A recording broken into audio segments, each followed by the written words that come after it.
Y'all look so beautiful. Give the drummers some. We give thanks. Give the dancers some.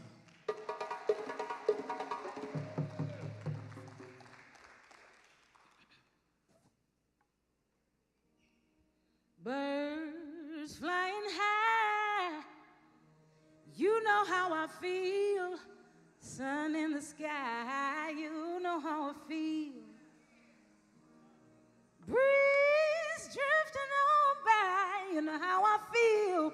It's a new dawn, it's a new day, it's a new life for you and me. Yeah, yeah, yeah, yeah, yeah, yeah, yeah, yeah. Ooh, yeah. Yeah, yeah, yeah, yeah, yeah, yeah, yeah. Oh. Hey, yeah, yeah, yeah, yeah. Everybody repeat after me. Everybody say, hi, yeah, yeah, yeah, yeah. Hi, yeah, yeah, yeah, yeah.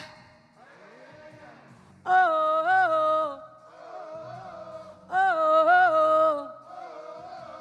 Hi, yeah, yeah, yeah, yeah. Hi, yeah, yeah, yeah, yeah. Oh, oh, oh. We are the ones we've been waiting for. No more waiting, kick down the door. We are the ones we've been waiting for. No more waiting, kick down the door. Mother, Father, God, ancestors, spirit guides, guardian angels, all forces of light and love and power, we give thanks for you. We thank you for coming to us and through us right here as we call you in this anointed space at this appointed time. We give thanks. We thank you in this critical hour as we stand in what some would call the best of times and others call the worst of times. What we know is that we are right on time, that we were built for this. Ashe. We call on you, Great Spirit. We call on you, great ancestors. We ask that you guide us and protect us and order our steps, that you help us remember and recall who we are and who we were born to be. Ashe. As we prepare to pour libation to honor those who have come before us, those who have made a way so that we could be here today. Ashe. Those who have lived, sacrificed, gave their life for generations they would never even see. Ashe. And by pouring water back into the earth, we acknowledge this sacred continuum of life. We understand that because of you, we are. Ashe. In the tradition, the African tradition, there is no real death. There is life, and there is rebirth and transformation. Ashe. And so as we begin to honor the ancestors, the great civilizations of Kemet, Kush, and Ethiopia, as we honor the great civilizations of Ghana, Mali, and Songhai, we honor the Igbo, the Yoruba, the Hausa, the Akan, the Dahomey, the Dogon, the Bantu people. We honor you, creators of math, science, medicine, astronomy, language, art, music, and philosophy. We honor you. We honor the high priest, the great kings and queens, the warriors, the magic makers, the shapeshifters, Ashe, the storytellers, the artists, the scholars, the builders and conceivers, the freedom fighters, the liberators, the healers, the medicine men and women who have come before us, who have made a way. As we prepare to pour libation for our ancestors who were ripped from their homeland, our homeland in Western, Central, Southern, and Eastern Africa, those stolen, not slaves, but enslaved great Africans who were beaten, shackled, and packed onto ships, forced to endure the unspeakable African Holocaust, we honor you, Ashe. For those ancestors whose bones still lie at the bottom of the Atlantic Ocean, we hold space for you, Ashe. For those ancestors who survived the Middle Passage, for those ancestors who endured a lifetime of the worst slavery in the history of the planet, we honor you, Ashe. For those who endured the terrors of post-Reconstruction and Jim Crow, for those that despite the continuous assault on their humanity continue to smile and love and laugh and create, we say thank you and Ashe. Those African men and women full of dignity and magic, We thank you. And as we begin to call the names, we will pour the water, and at the end of each name I call, you will say Ashe. So we will begin in antiquity, and we call on Imhotep. Ashe. We call on Queen Nefertiti. Ashe. Ramses II. Queen Tai. Akhenaten. Queen Candace. Hannibal. Mansa Musa. Queen Amina. Queen Ya Asantewa. Shaka Zulu. Queen Nzinga. Dandara and Zumbi of the Quilombos. Sitting Bull. Mountain Eagle Woman. Denmark Vesey. Nat Turner. Toussaint Louverture. Nanny of the Maroons. Kojo of the Maroons. Harriet Tubman. Sojourner Truth. Kwame Nkrumah. Patrice Lumumba. Marcus Garvey. Haile Selassie. Walter Sisulu. Wangari Maathai. Amy Césaire. Dr. George Washington Carver. Dr. Carter G. Woodson. Ella Baker. Dr. Dorothy Height. Mary McLeod Bethune. Dr. John Henry Clark. Dr. Ben. Fannie Lou Hamer. Che Guevara. Cesar Chavez. Marvin Gaye. Muhammad Ali. Maya Angelou. Nina Simone. Our father, Baba Dick Gregory. Medgar Evers. Dr. Betty Shabazz. Coretta Scott King. Dr. Martin Luther King Jr. El Haj Malik El Shabazz. And now I'd like you to call out the names. Call out the name. Ashe. Call out the names. Ashe. Ashe. Ashe. Ashe. Ashe. Ashe. Call them in the room. Call them in. Ashe. Ashe. And all of those names, all of those ancestors named and unnamed, whose blood runs through us, and those who we are not connected to by blood but spirit, we thank you.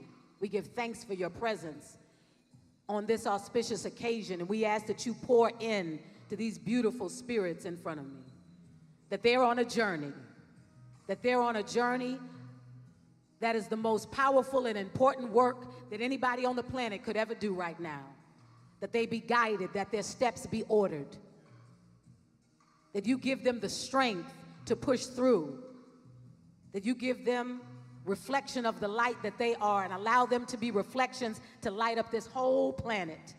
We give thanks for them. We give thanks for their children. We give thanks for their mothers and fathers. We give thanks for their children's children. We give thanks. In this circle of life, we understand we can't do this by ourselves. We give thanks. And so we pour the water into this sacred soil that has come from so many parts of the African continent in anointed spaces. Thank you, Mama Sonia. We thank you, we thank you, and we thank you. And so we're going to say Ashe, Ashe, Ashe, oh. Hey, hey, hey, hey, hey. Thank you, thank you, thank you. We love you.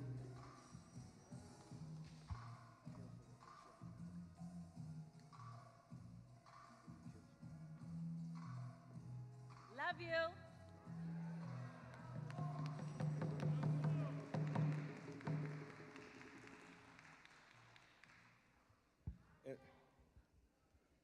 Hotep, how's everybody doing? All right, before we get even any further in, we're going to continue this spirit of anointing because that's how we do. All right, before we can do anything, we've got to make sure we've invited the spirit and our ancestors here at every point. So allow me at this moment to welcome to the stage Pastor Delonte Golston with a prayer for transformation. Is Pastor Golston here?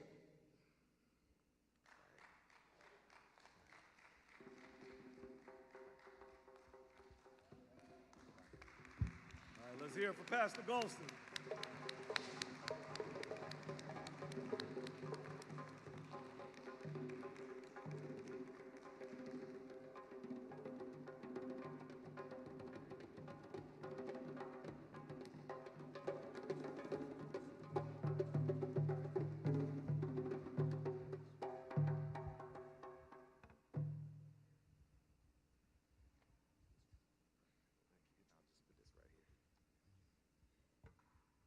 Peace, everybody. And congratulations to these amazing graduates. Let's show them some love.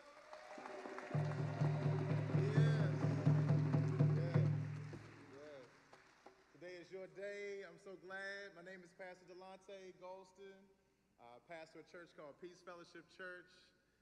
We help to lead what's called Peace Walks throughout the city to show love to our loved ones who are really struggling to see the light and to end violence in our city. And you are our agents and ambassadors for that change and for that light. And I'm just so glad that I was asked to be able to just come and to just share with you, to celebrate you. I just want you to know I'm so proud of you. I stand with all of those who have come before us. I'm so glad that our ancestors have been brought into this space. In the Bible, it says in Hebrews chapter 12, it says we are surrounded by such a great cloud of witnesses of those who have gone before us. And it says it is for the sake of the joy that is ahead of us that we endure the hard things. It says that God endured the cross, but is now sitting down as you are after having finished the task. You get to turn the tassel, you get to sit down, but not to rest permanently, but to sit down and to relish what you've accomplished, that you can get out and do the work that you've been called to do. Amen, Ashe. Amen. There's a little song that Dr. Pennell asked me to share with you all. It's based on the words of one of the ancestors that was called into the space earlier. I heard the name Reverend Dr. Martin Luther King be called. Has anybody ever been down to the King Memorial down on the mall?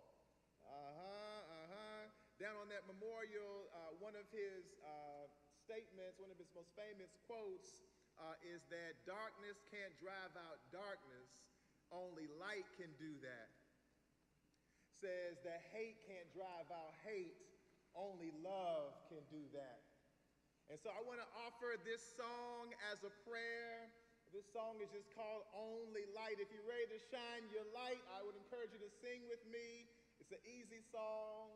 And I just want to bless us together that we might share together. Ooh, keep my strap on.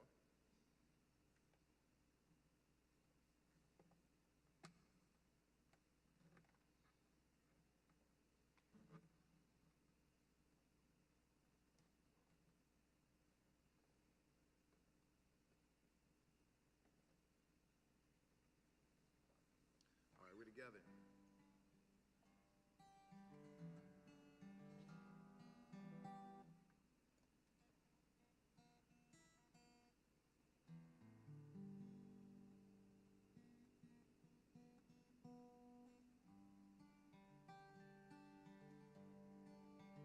All right, y'all.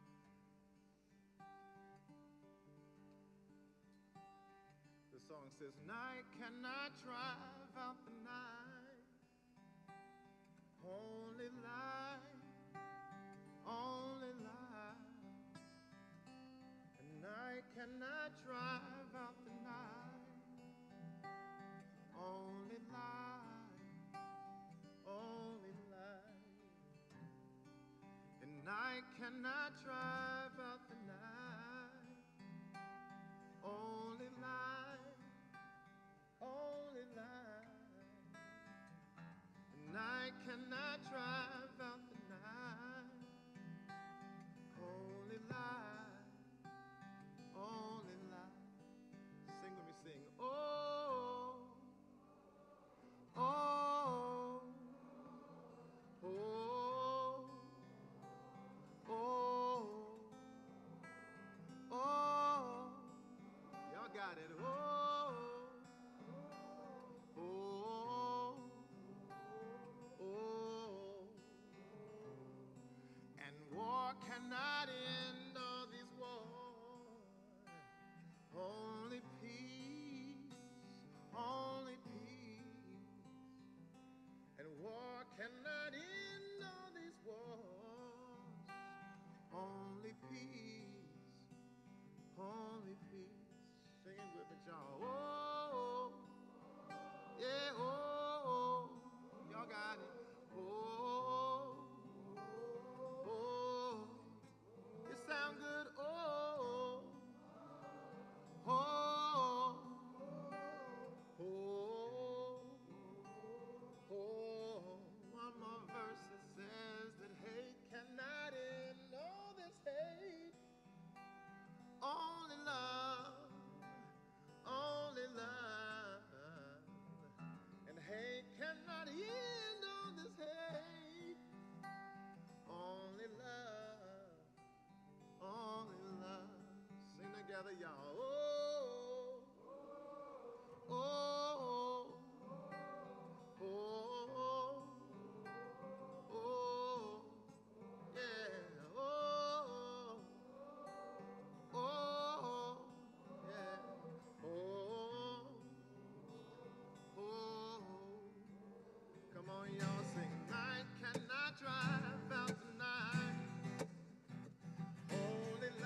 God, we thank you, we thank you, we thank you, we thank you, we thank you. We thank you, we thank you. We thank you for this graduating class of 2023, this class of transformed healers. We thank you, oh God, that we might come the way we are, but you don't leave us the way we are. We thank you, oh God, that we might come, oh Lord, in need of transformation, oh Lord, and you are the God that brings out the best in us. Every time the enemy tried to bring out the worst in us, you gave us the best anyhow. And for that, God, everybody say, thank God. Amen. And Ashe. Congratulations,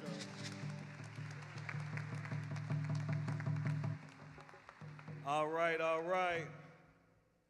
Welcome, everybody. How's everybody doing this afternoon?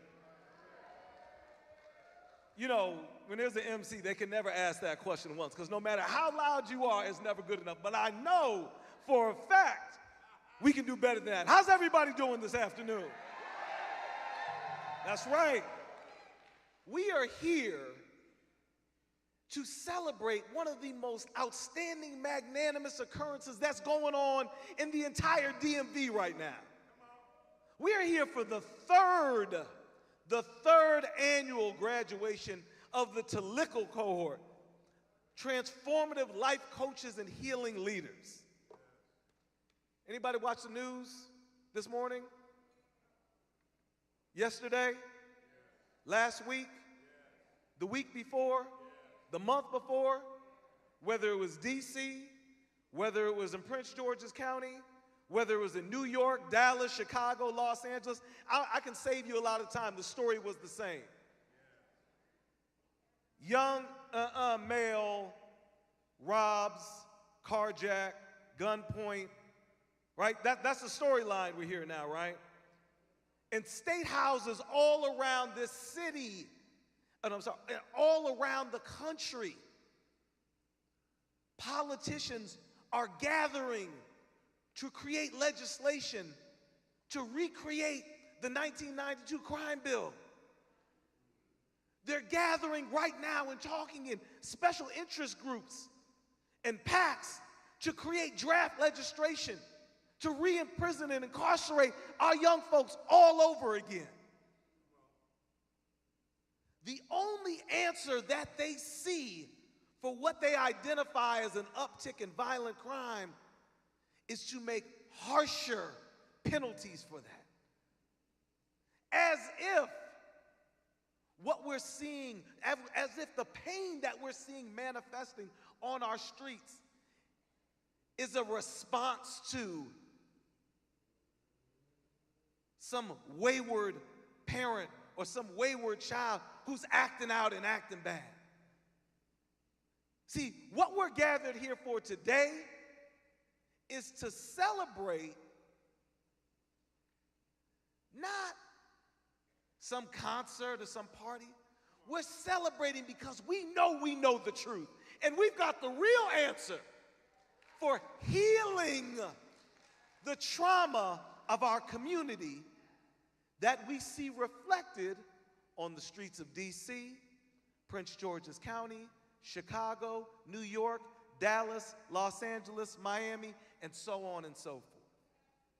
So how could you not be excited about that? Because trust me, if we allow them to pass that legislation in all of those state houses of legislature, and right here, right across the river here, nationally, trust me, the politicians, the lobbyists, the special interest groups, and all the corporations that will be reaping the billions of dollars, they sure enough gonna have a party. They're sure enough gonna celebrate. So yeah, we got a lot of work to do, but right now, we're celebrating the knowledge we've attained, the community and fellowship we've built, for the powerful work that we're gonna take on these streets and do. Because remember, we are graduating not just students, we are graduating the true lifeblood of our community that is going to go and keep us whole and sane. So yes, I'm excited. You can see I'm fired up to be here celebrating this third graduation. With it, we've got a host of partners from government agencies, both locally and nationally. We've got nonprofit organizations. We've got faith leaders. We've got community partners. We've got so many folks here to celebrate you all, the graduates, because we're happy for your accomplishments and we're excited for the work y'all gonna do for us, right? This isn't a grad, we go to other graduations where people get a degree to go on and do work for themselves, get a job, high-paying job, to go on and benefit themselves. We're celebrating y'all because y'all about to come back and benefit us.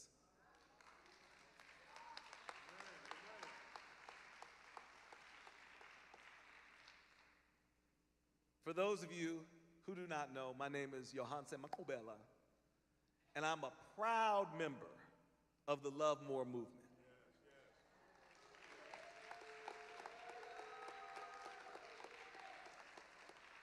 And as we begin our program, because again, like I said, the most beautiful thing about the Love More movement is not just the writing on the wall for the mission statement or the words in the grant applications, but the foundation of what it's rooted in.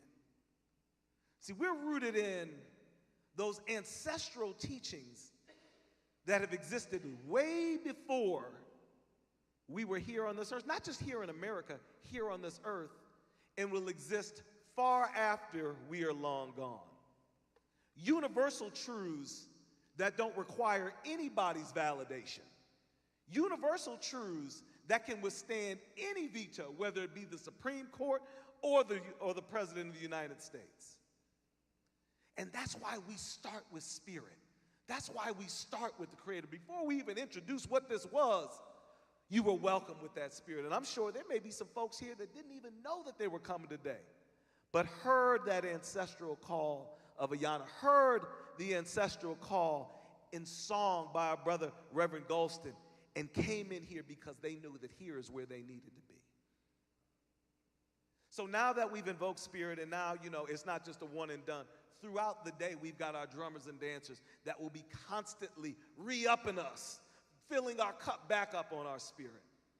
And I ask that if anyone, if you don't have a program, they're available in the back, but if you know that you're a speaker and you see that your part is coming up on the program, in the interest of time, I ask that you come towards the front so you can transition to the stage easily.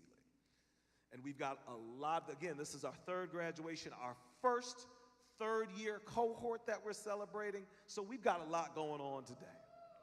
And so we want to move it along in the interest of time. But moving along with our foundation, it is my divine pleasure to bring to the stage the founder of the Love More movement to talk about the very purpose, Dr. Bruce Purnell.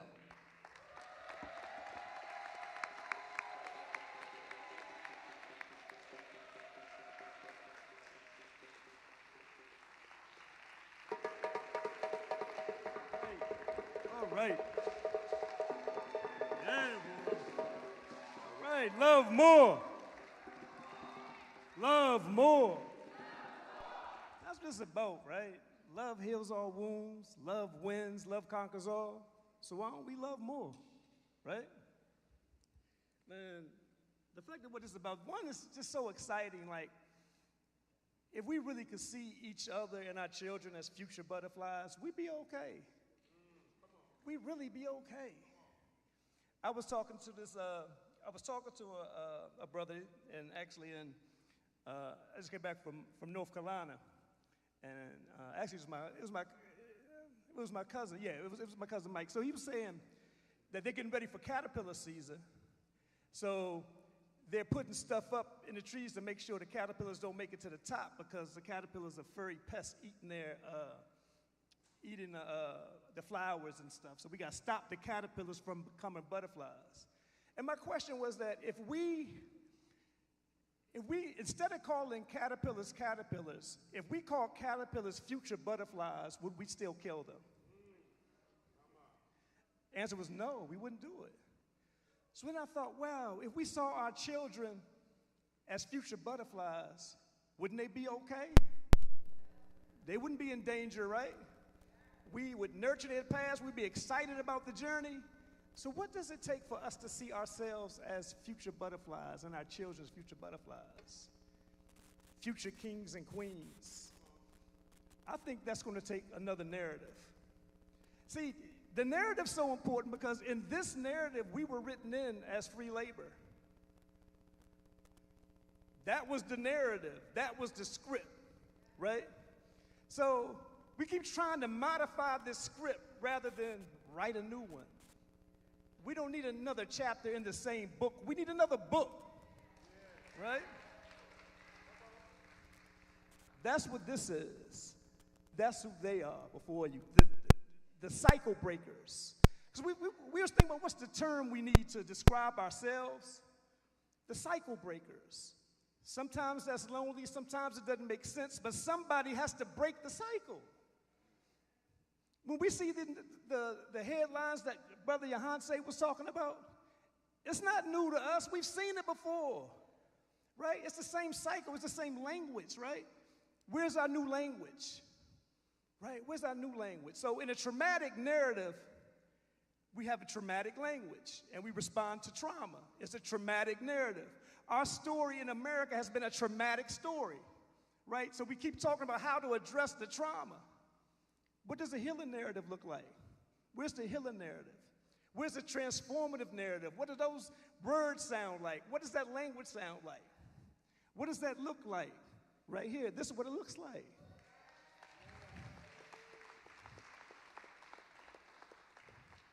So as we move on, I want you to know how proud I am of you. Like Mama Yana says, we are the butterfly effect. And what does it mean to be a butterfly effect? The smallest thing that we do can have the biggest impact on the world, right? And it's something really special about the energy of love. It has the power to transform every other energy. Like when Pastor Goldston sung, like light and dark cannot be in the same space at the same time. When love shows up, hate has to go away. It can't be in the same space at the same time. So when we show up that way, that's the solution. That's the panacea. Love is the answer. Love wins. So as we do this journey, let me see how much, I'm going to see, just quick call and response. We're going to do it later, but for our leaders' affirmation. L. Love like we've never been hated. E. A. D. E. All right. R. And S. That's right. Love y'all. Let's go.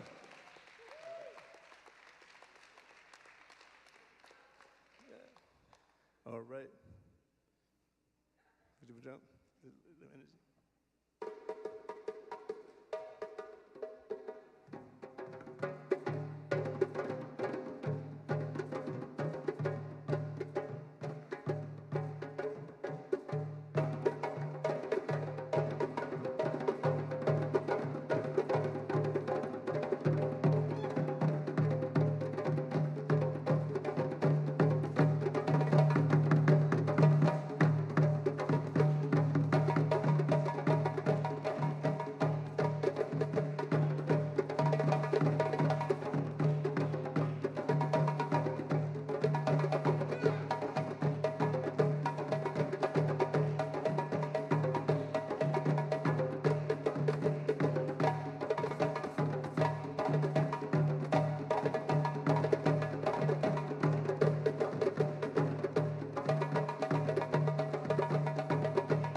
Let's hear it again for the Malcolm X drummers and dancers.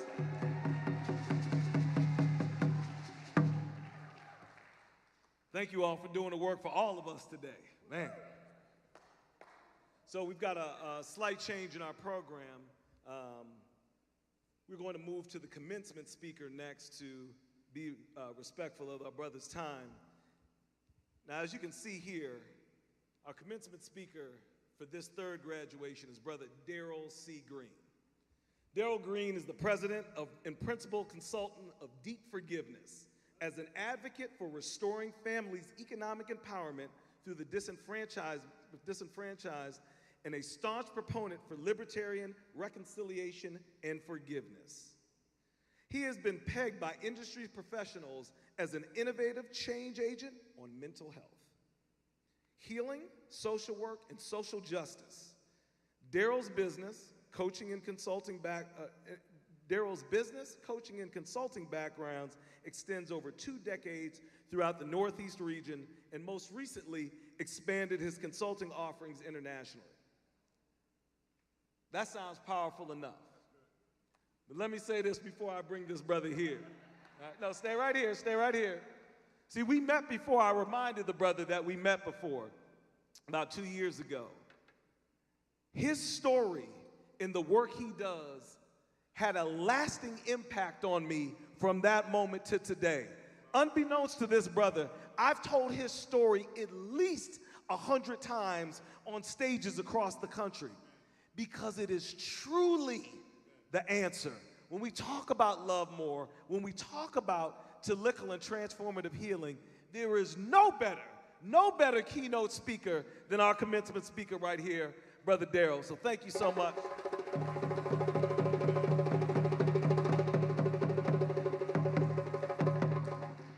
How y'all doing? Can y'all hear me? Can y'all hear me? How y'all doing? Can you feel the love? No, wait a minute. Can you feel the love? Come on, man. You got to feel it, man. Love more. Listen, love trumps hate. Listen, I am so excited. Look, I wrote some stuff down in this book, but I'm not even going to fool with it. I'm just going to talk to you from my heart. Is that all right? Is that all right? So I'm Darrell Green. I'm from Baltimore, Maryland. I'm from the 21215 zip code. That's the belly of the beast. You wasn't supposed to be Pastor, good Reverend Dr. Wilson. You wasn't supposed to be sugar, honey, iced tea. I'm going to talk to you today, right? Because I came from that zip code, I wasn't supposed to be sugar, honey, iced tea. But somebody was praying for me, y'all. Huh? They had a different plan, right? So listen, I'm honored. I'm humbled to be a part of y'all journey today. Again, I am from Baltimore. I'm a professor at the illustrious national treasure, the Morgan State University, in the School of Social Work. I'm officially now a doctoral candidate, y'all. I have passed all my comps, which moves you from being a student over to this other piece called a doctoral candidate, ABD, all but dissertation. But that's not good enough for me. Again, I came from 21215 zip code. When we're in staff meetings, they'll say, you know, folks are introducing themselves, and they'll say, I'm Dr. So-and-so, my dissertation is this. And I said, well, I'm Professor Green from Park Heights and Wally, 21215 zip code, right? So I came to give y'all some love today. Is that all right? I'm going to share my story with y'all of healing, reconciliation, and forgiveness. I'm going to tell you right now that you cannot leave out of here the same way you came in. I'm giving a message to the graduates, but I'm giving it to every single one of you under the sound of my voice. Because I will submit to you that there's some pain in this room. Some of us right now, Dr. Bruce, are a dressed up piece of mess. You look good. You even smell good. But in here, you hurt. Right now, we brothers and sisters not speaking to each other. Husbands and wives, fathers and sons, mothers and daughters, not speaking to each other. And I'm saying to you, don't wait because it may be too late. I was a junior in college at Fife University, Meisingheimer, North Carolina, one stoplight town. I played lacrosse. I was the only black dude on a lacrosse team, and sometimes in the entire stadium, wherever we went to play. I was a wrestler. Don't laugh, y'all. I was also a male cheerleader. But look, I love women. Where were they? They were over there. So I was like, yo, I'm the first guy. Don't believe me, just go check my stats. But I'm the first guy in Fife University history to ever get MVP for cheerleading. In another life, I used to do round off, double back handsprings, all that stuff. I had my same partner, never dropped her once. So I'm proud about being MVP, cheerleading. I'm a girl dad, I cheered every game. But as I was a junior, sitting in my criminal justice class, this young lady came to the door and said, listen, the dean of students want to see you. That's never really a good look. He said, the dean of students want to see you. Won't you grab all your stuff and come to his office? And every time I go to his office, it's never a good look. But this guy said to me, hey man, your brother's been stabbed. They don't know if he's going to make it or not. He picks the phone up, turns it in front of me. You might want to call home, and left out the room. He didn't hug me. He didn't do anything. He just said, you might want to call home. I didn't know how to drive a stick, y'all. But my brother was 6'5", 255. He won a shot put in distance his junior year, 3.5 GPA, every college university wanted him. He went bowling, he checked his shoes, used their shoes. A 14-year-old kid went behind the counter, took his shoe. Altercation broke out. My brother guffed him up. Management threw the other kid out, let my brother go back to bowl. That 14-year-old kid went behind the counter, took his shoe.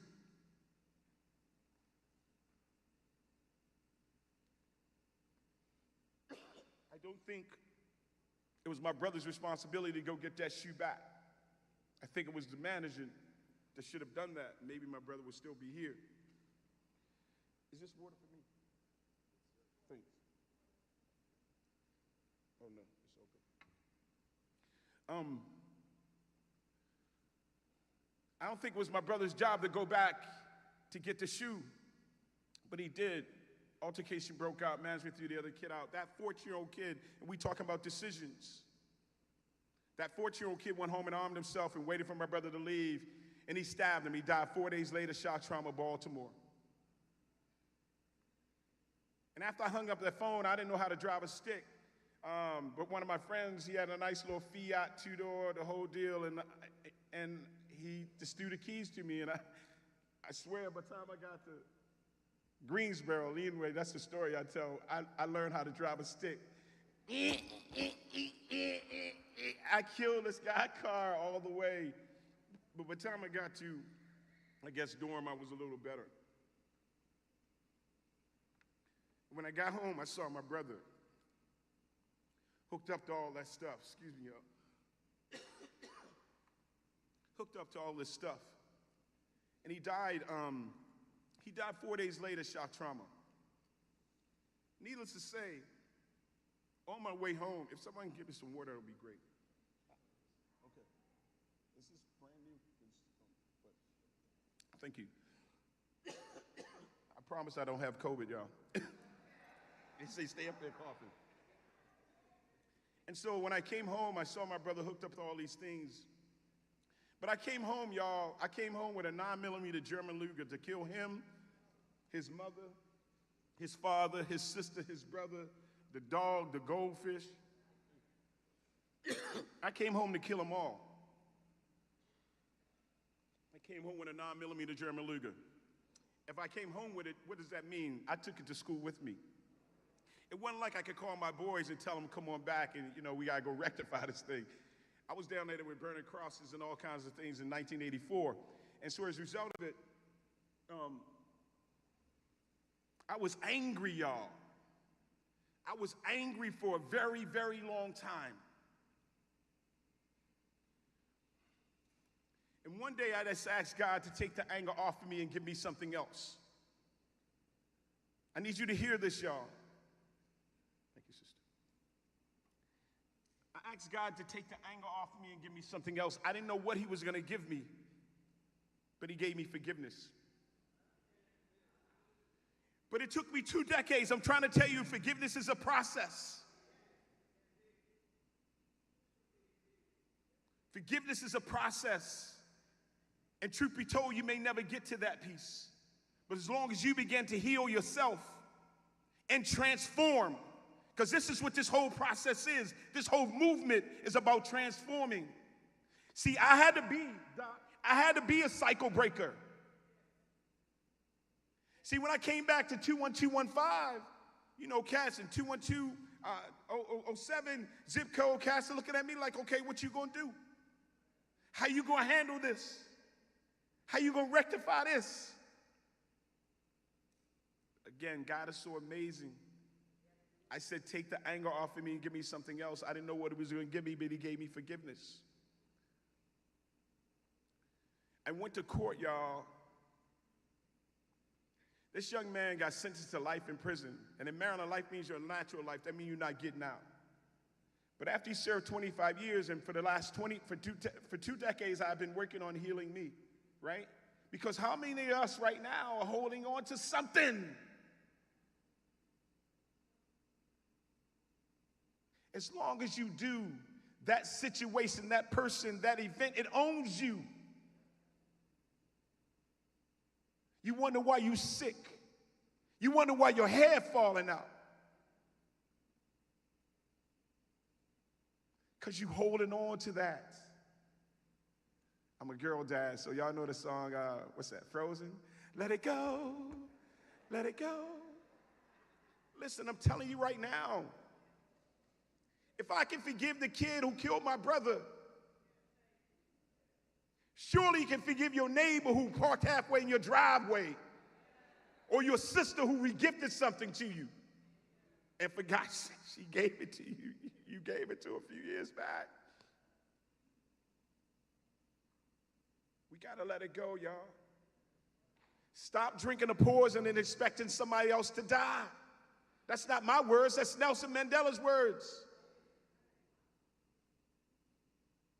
Stop drinking the poison and expect somebody else to die. I'm not saying that you have to forgive them.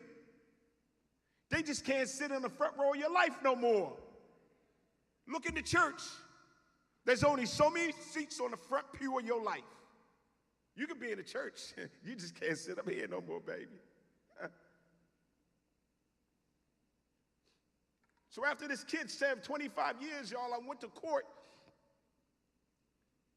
because he had like a modification of sentence. And when I talked to my dad the night before, my father said he wasn't going. I said, well, I'll go and represent the family. I said, he was only my brother, but he was your son. What would you have me to say? And he said, we'll forgive him, but I've been pushing the word forgiveness and pushing, you know, just laying it on the table. He said, we'll forgive him, but we're not going to do anything that's going to help him. And so the next day, y'all, we go to court, and my dad shows up.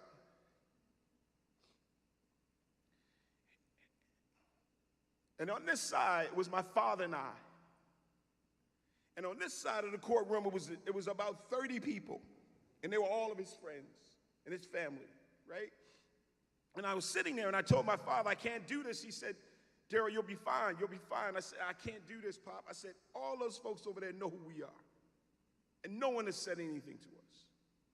And so I got up, y'all, and I went on the other side of the courtroom, and I shook each one of their hands, and I said, I'm Ruben's brother, and how y'all doing? I'm Ruben's brother. Everything's going to be fine today. They were blown away that I would even come over and speak to them. I was walking towards it, and they were looking like, yo, this dude's coming.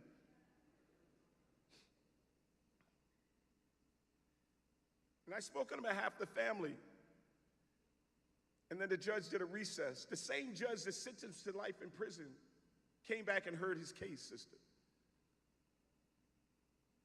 At the end, they did a recess when the judge would go back to make his little decisions. And my dad and I walked out of the court. I'm trying to paint a Picasso for you. My dad and I walked out of the court, and behind him was his entire family. And they all stood in a single file line, starting with his mother. And she hugged my father. She's a little short little thing, but she hugged my father so tight, I thought he was going to break him. But what she said was, "I'm so sorry for what my son did." She said, "I've driven by your house thousands and thousands of times, and I wanted to stop, but I couldn't. I just didn't know how to do it. I didn't want to get my son in trouble. But we're two families whose lives would never, ever be the same again."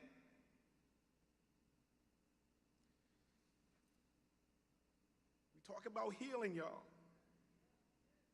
It ain't for nobody else, it's for you.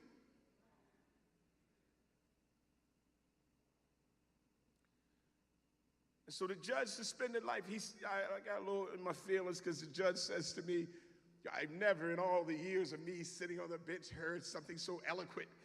And I'm looking at him like, "What, you thought I was going to be humming and bumming? What? You didn't think I was going to be able to have a good conversation with you or something, Judge?"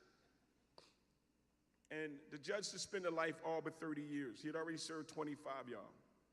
And the criminal justice system is fickle, right? And so I asked the judge, I asked the bailiffs. Y'all know the bailiffs in court? I said, "Man, you think I can shake his hand?" And the bailiff's like, "Oh, no." Reverend Wilson, "Oh, no, you don't watch True TV? You know, they throwing stuff over and, fighting." I said, "Well, I'm not going to ask you. I'm going to ask the judge." And the judge said, "If neither man opposes." Y'all know the little swinging doors. So I went beyond those swinging doors with both bailiffs on side, both by my hands. Just, don't move your hands. Don't. We ready for you, sir. Still talking about healing. He had a three-piece suit on, y'all. He had shackles here.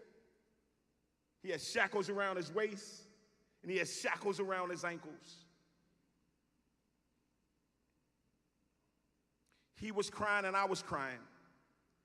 And when he shook my hand like this. But I knew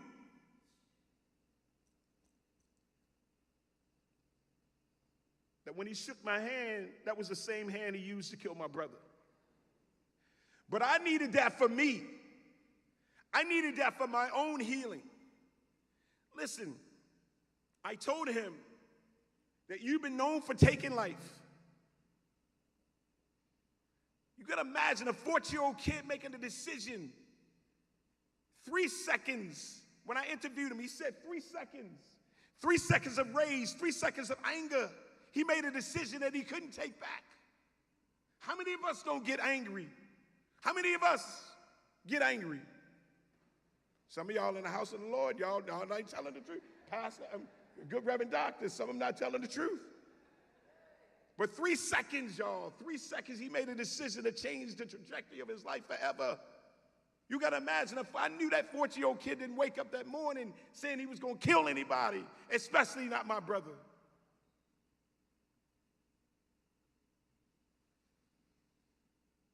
Three seconds of anger, 3 seconds of rage.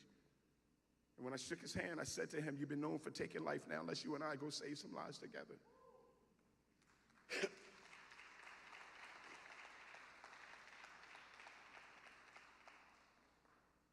And 3 weeks later, he was on the steps of my work. I said the criminal justice system is fickle. So I'm teaching. And they said, "Is this Daryl Green?" I said, "Yes. He will come outside. I have a gift for you." And I'm saying, and I'm teaching. And they said, "Please come outside." And when I went outside, it was a hot July day. It was his mother, it was his auntie, and it was him.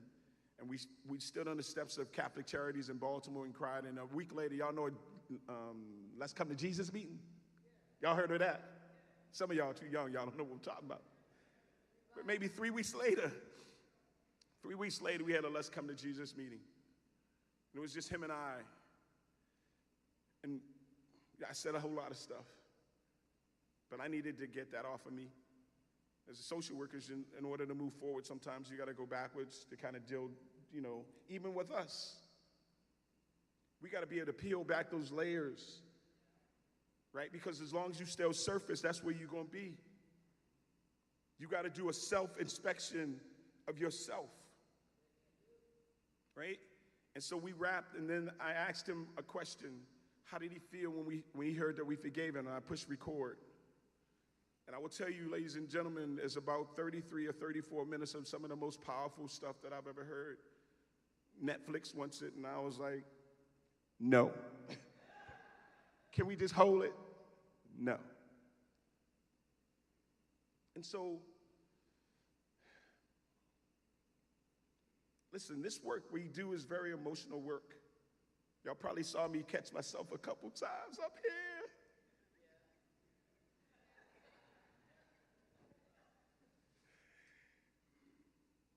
This is a movement. This is the Love More movement. I love Dr. Bruce. This is my man right here, y'all. I need you to understand.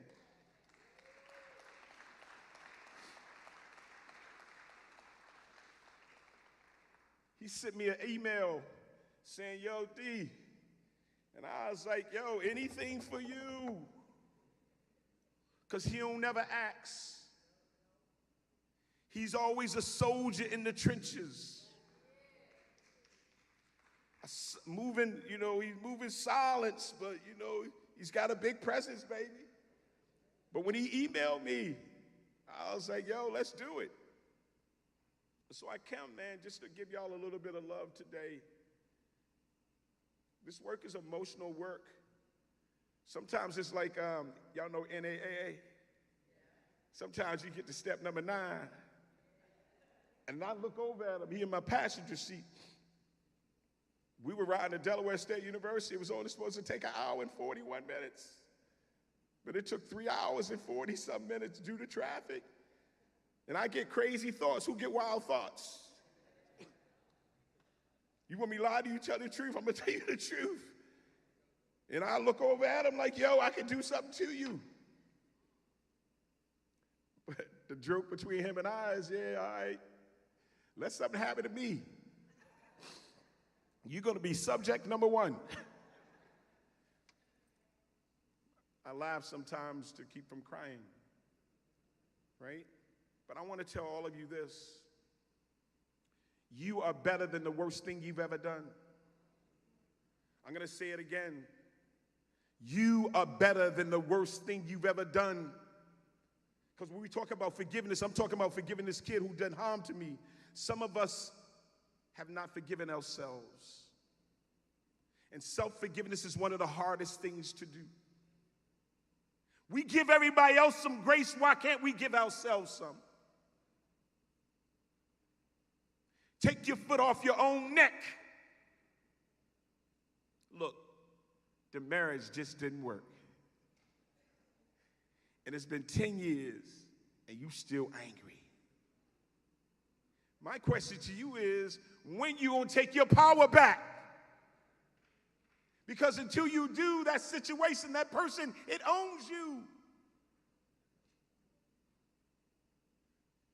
One of my frat brothers said he ain't talked to his mother in 7, 8 years. And I said, man, if I can reach through the phone all the way down the floor and punch you in the mouth, I would. Do you realize how many people wish they could have one more conversation with their mother? Eat a piece of cornbread, smell a scent, have her to tell you take the trash out, and you got one and you ain't talking to her? How dare you not talking to your brother or your sister? Because she got the house and you didn't. She loaned you $500. Y'all know the little cousins we got. They think I got money. I don't have no money. Look, can I hold something and I'm going to pay you back? I'm like, look, this part of the mortgage money, Holmes. If you take this $500 or $750, but at the end, My joint, well, I can wait till the 16th to pay the mortgage, but I need mine the 1st through the 5th.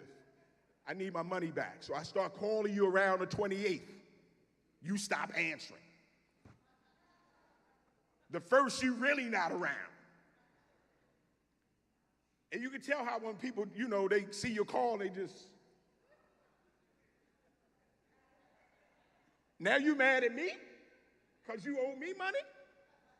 But then every time you see him on Instagram, they got the hair done, nails did, you going somewhere. Can I get my money?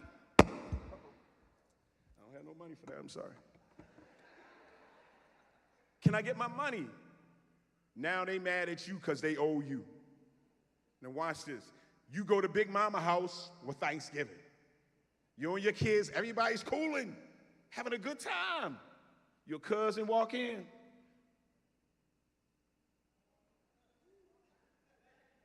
You look at your kids and say, come on, get your stuff, we leaving. They looking at you like, Mama, why we leaving? Because she's here. No, we leaving. Why should you have to leave Big Mama house? Sit there and keep eating them collard greens. Ham hocks, chitlins, all that.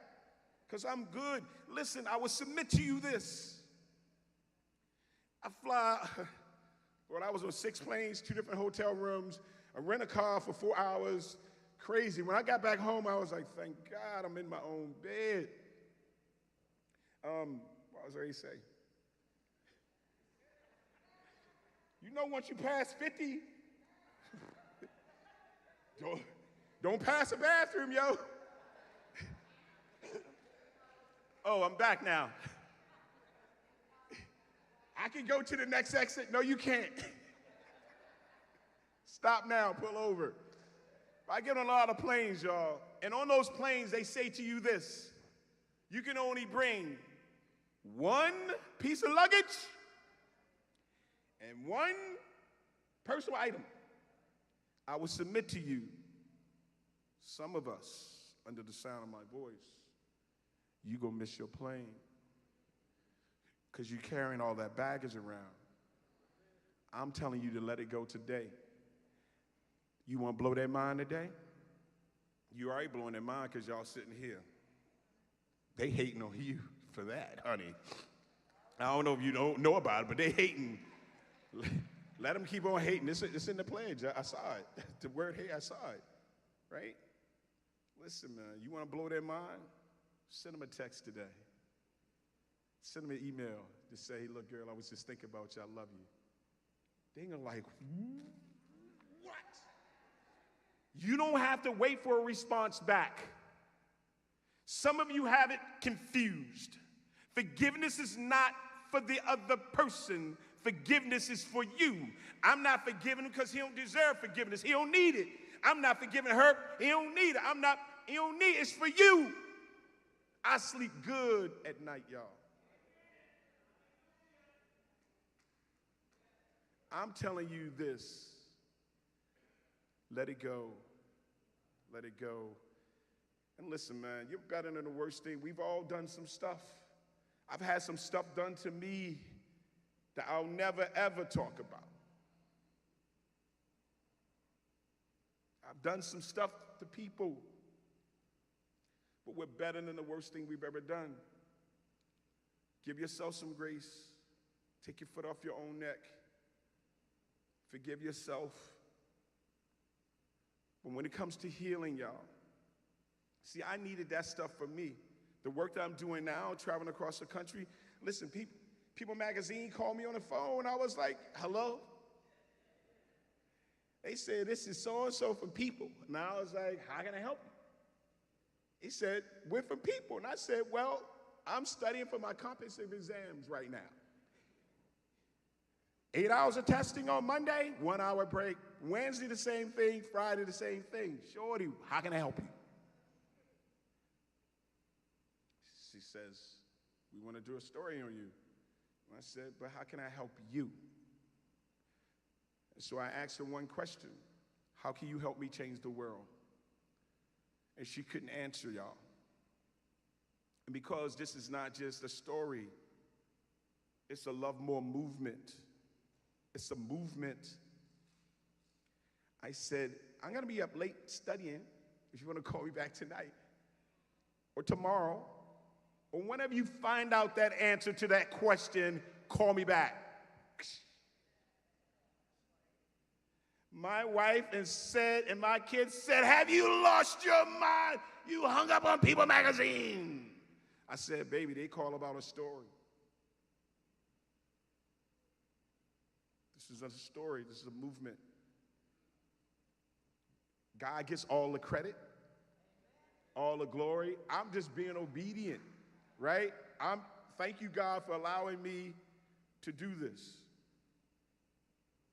My wife and I are walking down the jetway going to Tel Aviv, Israel, to speak at the first International World Conference on Forgiveness. We stopped in the jetway, sister, and said, we looked at each other and said, God's amazing. He's amazing. So he gets all the glory, man. My thought process is always all over the place. If nobody told you today that they love you, let me be the first to tell you that I love you. If no one told you today, I teach at Morgan, I teach 3-hour lectures, y'all. Come to the class, I don't give them no breaks. 3 hours. I train intellectual assassins.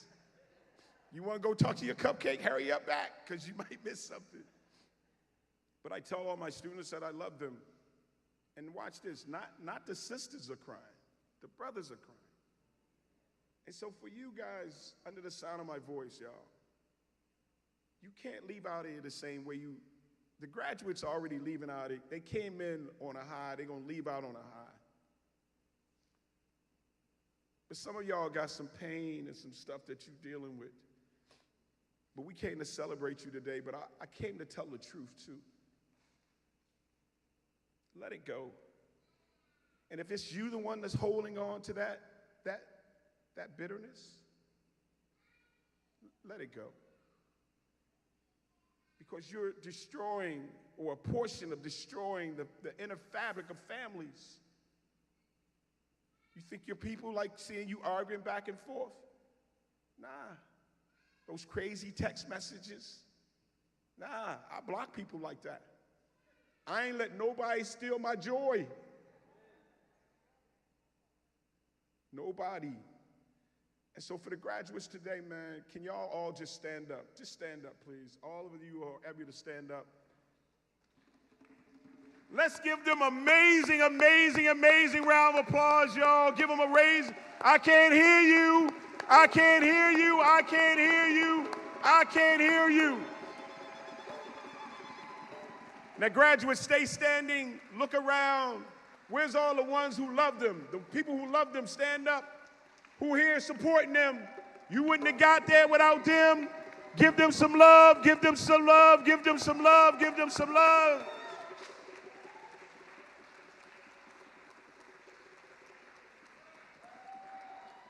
If nobody told you today, you're special. Listen, y'all. That's all I got for y'all. I love you. Thank you for allowing me to be a part of this celebration. I want to thank Love More, Dr. Bruce, his team, Sister Cooper, and everybody else. I hope I said something that made sense today. I love you guys, but God loves you more. Thank you.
All right. Let's give it up again for Brother Daryl C. Green. You know, I'm a lifelong student, like to consider myself an intellectual, and my brother Christian was a graduate of the esteemed Morgan State University. And so, as being a lifelong student, I always take notes. And there was something that stood out to me that immediately went to the top of my page, and it was 3 seconds. 3 seconds. Y'all remember when he said 3 seconds? Right? Now, when I met Daryl the first time, he was there with the young man he's talking about. Standing there together, side by side, and I'm sure he's done all over the country with the man who took his brother's life. Let me ask y'all, those bills that are being drafted and created to incarcerate and imprison our young people again, is there anything that could be written in any one of them that could change that young brother's thinking in 3 seconds? Is there any fear of reprisal, of imprisonment, of incarceration, of fine that can enter your brain in 3 seconds? Right now, we've got grown men arguing on a roadway, pulling out a gun over an argument because of 3 seconds. There's no law, no punishment that can transform in 3 seconds. But you know what can? That's right. That's right. Love. Right? The power which you all are going out to manifest in this world. That's how powerful you are. Again, like I said, this is the most dynamic place to be today. Nowhere has that answer for 3 seconds but what you all are going out in our community to do. So I thank you again, Brother Daryl, for sharing that and sharing your story and sharing your inspiration with us. Because again, what is it, whatever piece that we either went to sleep with or woke up with that was bothering us, for us, how many of us can the story of loving the person who took a loved one away from you and making that your fruition in life can trump that, right? No argument we had with our spouse, chores or anger with our kids, chores they didn't do or failing grades that they got, can trump the ability to reconcile and heal that type of hurt and pain. That's what we have going on here today, y'all. So at this point, I want to get back on program and note that, you know, this is not possible without incredibly hard work, without dedication. I mean, we've already heard from the brother who I don't even, you know, I consider myself a wordsmith, but I don't even have the words to put into place to describe Dr. Bruce. You know, so often when we see the benefit of something, it's easy to see it without knowing and without seeing the years and decades of labor it took to create this. And so while Dr. Bruce did this amazing work of creating the Love More program, just like everything in our community, he didn't do it in a vacuum.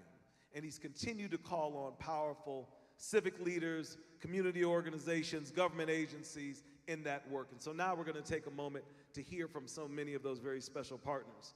And our first words are going to be from the Director of Child and Family Services Administration for DC, Director Robert L. Matthews. And his address is on video. I'm assuming we have that keyed up. If we can play now the address from Director Robert Matthews from the Child and Family Services Administration.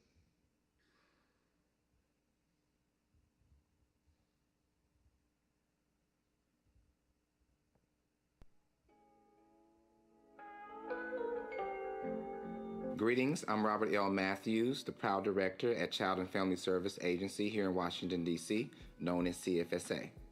I hear there's a graduation. But before I get to that, I want to give kudos to Dr. Bruce Purnell, who is the founder of the Love More movement. And I recall meeting Dr. Bruce Purnell 2 years ago, actually. And I was so excited to hear about all of his great work, all of his advocacy in the community, and figured we should partner. And I wanted to partner because of his own experience and how he has been on the ground advocating on behalf of individuals with lived experience who may have been impacted by government and systems.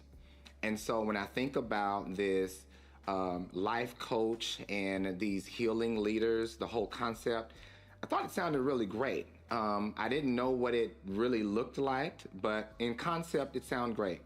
But now just to see the number of individuals who've gone through this 120-hour training, I heard that's a lot, but just to see how it has not only transformed them, but I'm interested to see how they're going to utilize their own experience and their training and their certification and how they're going to transform the community and neighborhoods they live in.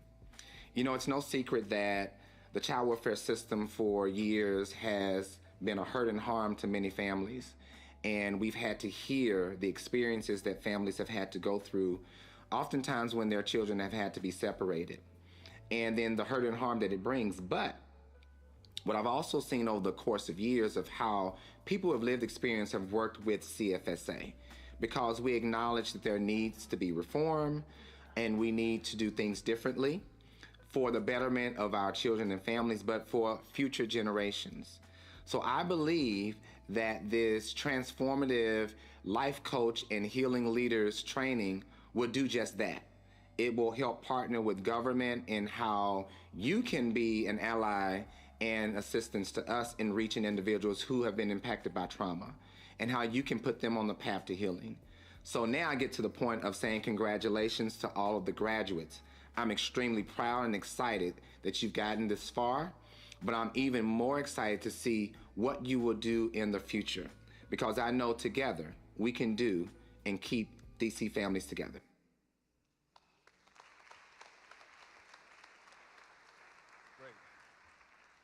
And let me welcome now to the stage Mark Timberlake from the Mayor's Office of Victim Services and Justice Grants, which is our primary partner with the Love More movement and the funding and support and the operational programmatic component of Taliqua here. So welcome, Brother Mark, to the stage. Thank you. Good afternoon. First, let me say thank you to Dr. Bruce and the team here at Love More, and also just for you all to know, I didn't know I was going to speak. They got me.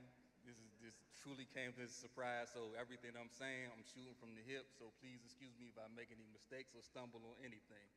But on that note, I want to truly provide, my congratulations to you all for achieving this tremendous goal, right?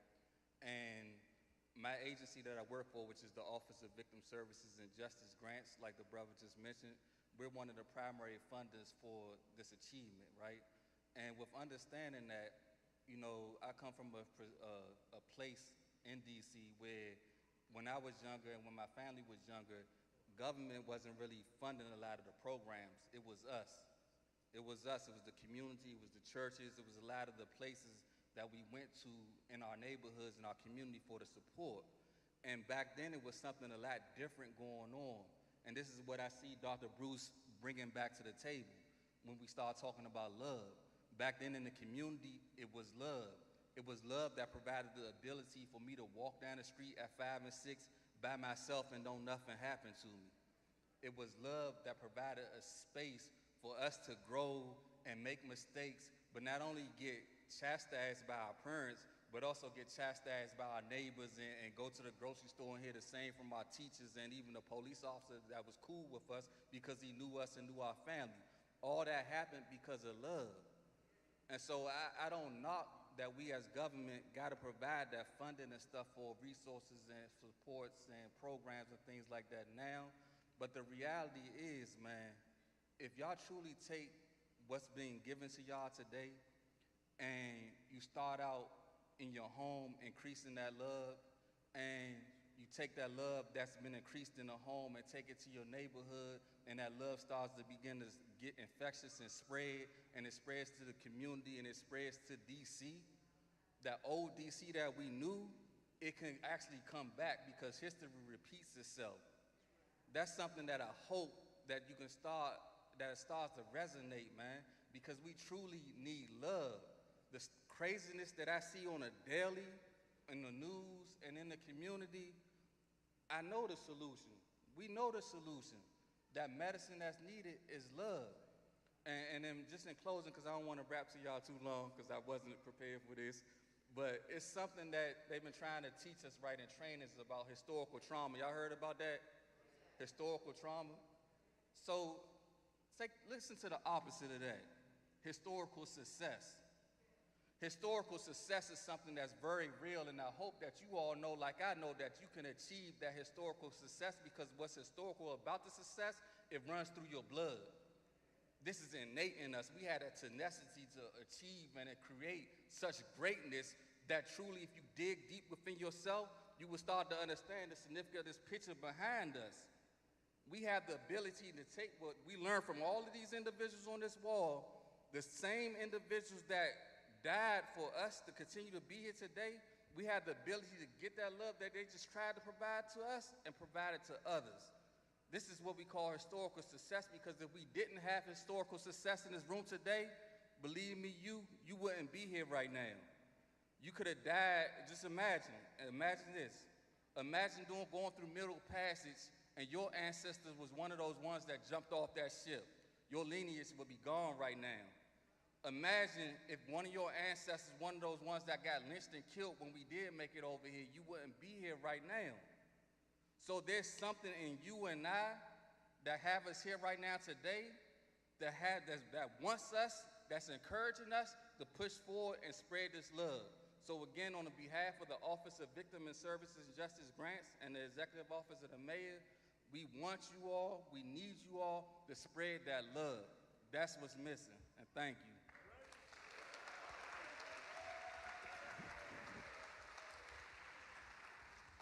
Thank you. Now I'm going to bring Brother Glenn Oglesby for the Center for Nonprofit Advancement. The Center for Nonprofit Advancement, you know, so often when we see the programmatic work that gets done, we forget a lot of the paperwork that has to get done behind the scenes that's not pretty or sexy or very flashy. But without that work, we wouldn't be in a space where we would be able to operate. So we thank the Center for Nonprofit Advancement for filling that need. Thank you, brother. All right, good afternoon, everybody. I know you've said it several times already, but good afternoon. All right, my name is Glenn Oglesby. I'm CEO at the Center for Nonprofit Advancement, and I am delighted to be here. You know, when you say it twice, it means it's more powerful. I'm delighted to be here amongst all of these giants. I see so many people that I've known in community for so long, and I see all of you as graduates and the giant energy that you're bringing to community and to people in need. So we're excited to be a small part of this, but I want to start also by thanking Dr. Reverend Wilson and Union Temple Church for allowing me to even touch this microphone. Let's give them a round of applause. And then for Dr. Bruce and Sonia and the team at Love More Movement, let's give them another big, rousing round of applause. You know, I was so moved earlier today when we brought the ancestors into the room, and two ancestors in particularly came to me, and it was Marcus Garvey, who we have on the wall behind us, as well as Robert Nestor Marley, Bob Marley. And one of the things that Bob Marley shared in one of his great songs was, one good thing about music, when it hits, you feel no pain. And as I heard the music and I felt the energy, I thought about the pain in our communities, the pain that people in communities are feeling, and how that pain is evolving and changing, and how much work we're having to do to solve those challenges, and how much work you all will do to solve that pain as well. So I want to just say to you, as you go forward, as you close this chapter and open the next, take care of the people, but take care of yourself. I'll give you two words with regard to the nonprofit sector, and we say this all the time. We say no money, no mission. When it gets down to it, the passion is not going to pay the bills or fund the programming. No money, no mission. And when we talk about giants, I just want to point back to Dr. Bruce once more, because he is out there fighting every day for the resources that it takes, for the resources that we need to create more solutions in community, so to solve those problems. So I want to say once more, thank you. Thank you, brother. Thank you for all you do, and thank you to everyone in the sound of my voice. I appreciate y'all. Thank you, brother.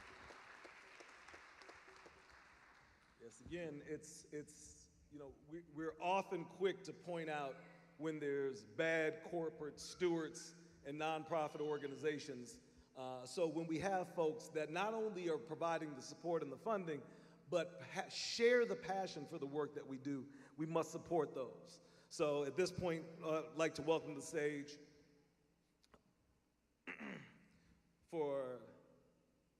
excuse me. At this point, I'll be welcoming to the stage Baba Dwayne Falwell from Together We Rise. Again, Baba Dwayne not only was the head and founder of Together We Rise, a partner and does the program with the Violence Interrupters, but also was here as a part of Talickle, standing hand in hand with the Love More movement.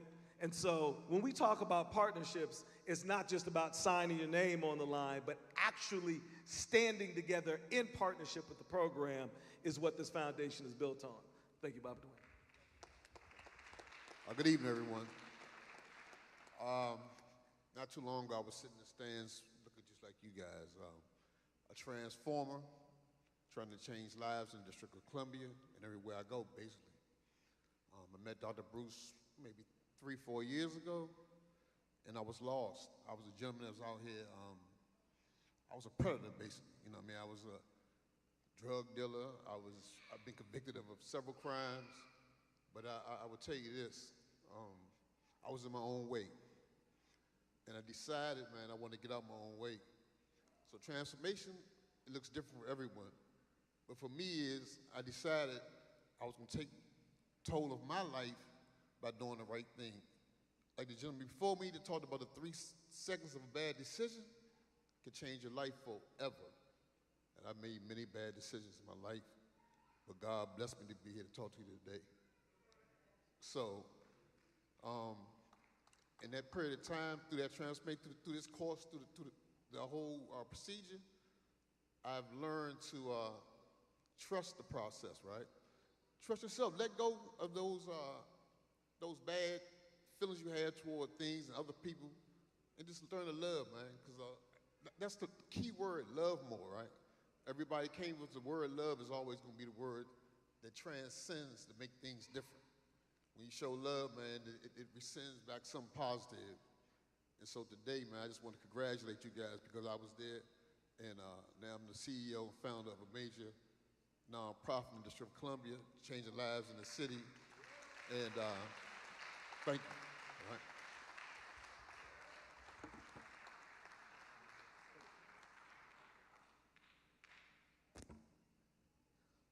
All right. Keep it going here, and I'm going to bring to the stage Marcus Ellis for Peace for DC.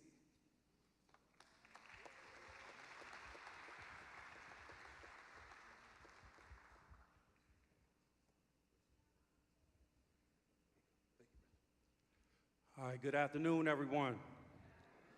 First, want to give credit to the brothers that came before me. You know, they the freestyle rappers. I wrote my rap down because I wasn't going to get up here and forget anything. So, first and foremost, again, my name is Marcus Ellis. I serve as the executive director for an amazing organization by the name of Peace for DC.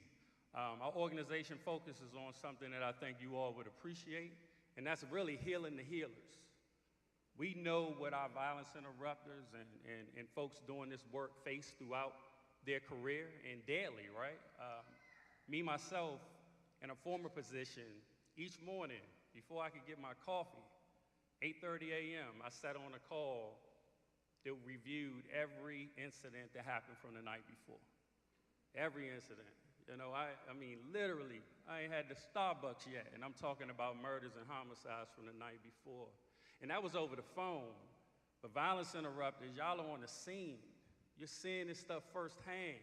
You're dealing with the families, right? You're inside those homes. And so while we do a lot of things at the Peace Academy under Peace for DC, one of the things we really focus on is healing the healers. And with that, I definitely need to thank you, Doc, for not just being a partner with us, but actually being one of the facilitators, one of the professors that comes in and works with our team.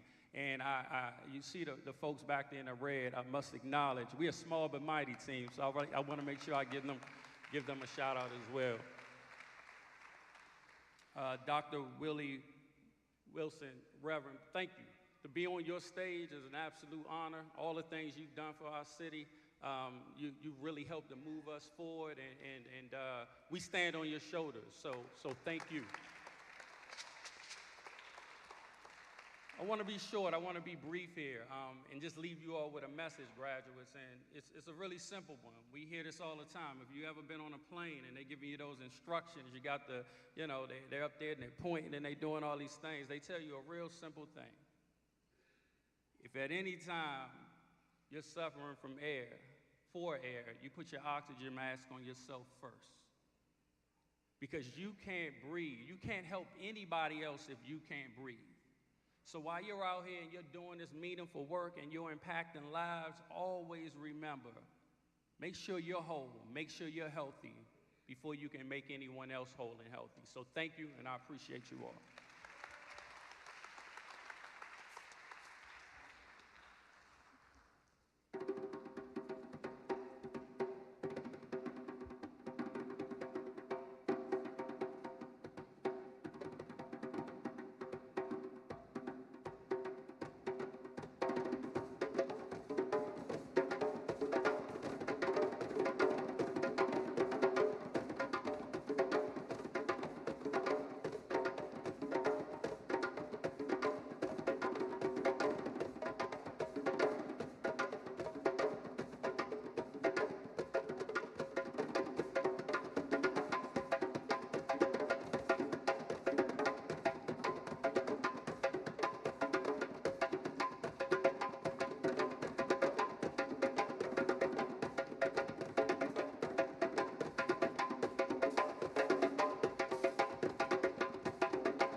This is a party, right?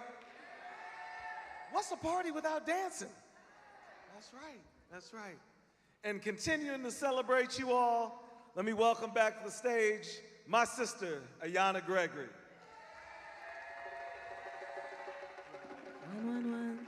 Thank you, thank you. Before I do anything, I just have to acknowledge the house that we are in. Could we just stand on our feet for Pastor Emeritus, Reverend Dr. Willie Wilson? I claim him as my daddy, so I just got to touch him.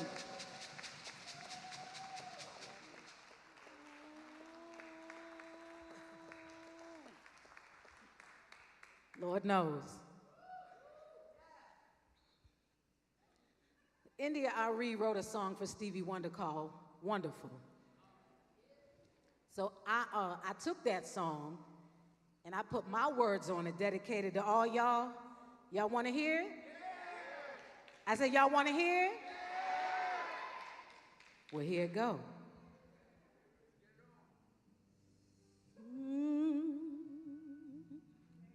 Hey, to my transformative life coaches and healers up in here.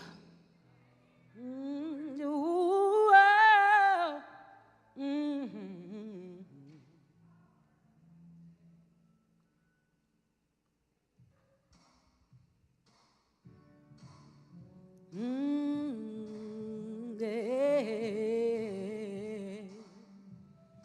yeah. Y'all look so good. Oh, you are the sunshine of our lives, change makers of your time. You're like a ribbon in the sky. You are a poet's endless rhyme. You take us to a higher ground, yeah, and then you knock us off our feet. Lately I've been thinking about you, 'cause you inspire me to dream. You inspire me. The way you turn your life around is amazing. And on those days when you were down, you never gave in. You are everything we hope to be. Yeah, yeah, hey. You have touched my soul. I want you to know you are my hero. Yeah, hey. You got so much soul. Put it plain and simple. You are wonderful. Let me tell you something. You are the one who leads with love. You give us something to dream of. You dug deep and then you went up high, yeah, hey. From a caterpillar to a butterfly. You dedicated all your time to heal your life and change your mind. You do this work with all your might. You're gonna heal the world with all your light. You inspire me. The way you turn your life around is amazing. And on those days when you were down, you never gave in. You are everything we hope to be. Yeah, yeah, hey. You have touched my soul. I want you to know you are my hero, yeah, hey. You got so much soul, put it plain and simple. You are wonderful. Repeat after me. Everybody say, wonderful, powerful, spiritual, beautiful. We are powerful, powerful, powerful. We are phenomenal, phenomenal. We are, you are powerful. Yay. Everybody repeat after me. Everybody say, da da da da da da da. Da da da da da da. Da da da da da da da. La la la. I am, you are powerful, spiritual, phenomenal, phenomenal, phenomenal. Everybody say, I love you forever. I love you. We love more. Everybody look at Dr. Bruce. We love you. We thank you. Da da da da da da da. Da da da da da da. Everybody in this room, I want you to look at our beloved graduates and just everybody put your hand in the center of the room towards them. We send you so much love.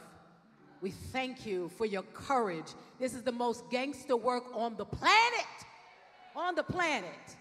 This is not for the weak of heart. So we thank you. We love you. We lift you up forever and ever. On your worst day, when you're feeling alone, you are never alone. You are surrounded by the Most High, your ancestors, and this love, this love, this love. We can't lose, y'all. Don't believe the hype. We can't lose, and you are the reason we can't lose. You are the butterfly effect. I love you. I love you. I love you. Congratulations. Ow.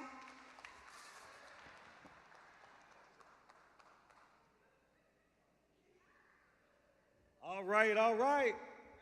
So we're at that point of the ceremony that many of you all came here for. And we're going to have the conferring of the certificates for our graduates.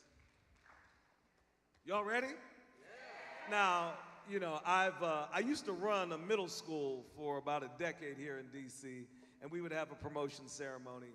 And what I would always say every year then, I'm going to say now, you know, we've all been to graduations before, and I've probably said that here before where they tell you, you know, please hold the applause until everyone passes across the stage.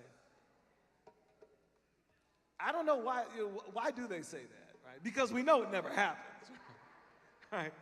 And you are here for that, right? If there's one moment in particular, somebody might have some pots, some pans, you know, somebody's cousin, uncle, baby dad, somebody around here got something to make some noise so that each and every one of you know how truly special you are and how magnanimous of a moment that this is. So I'm inviting Mama Sonia up at this point, Dr. Bruce, as we confer these certificates for the journey. And we have, it's all level 1, 2, and 3s? Yeah. Yep. So we're going to start at the top with level 3s, level 2, and level 1s, and just noting that this is history right here, y'all. For our level 1s, every year you've made history, but this is a special history because now you're hitting those streets and the right way to do that work.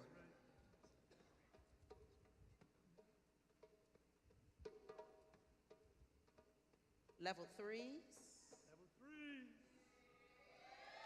Yeah, yeah.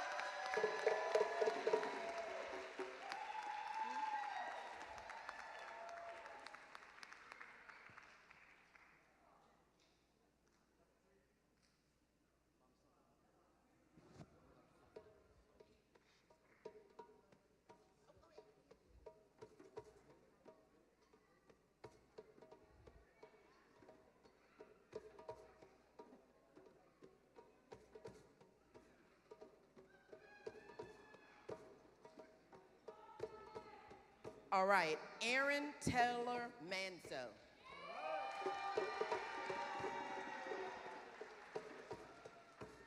Sylvia Ehelen.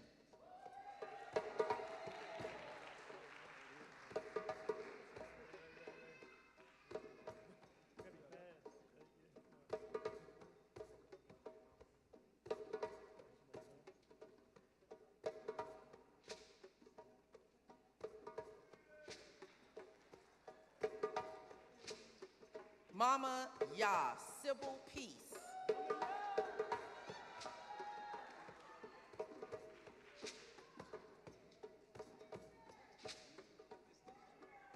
You're great.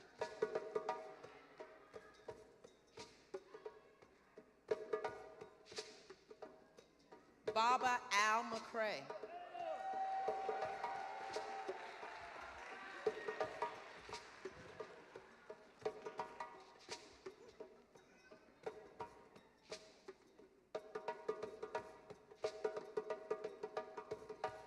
Angie Whitehurst.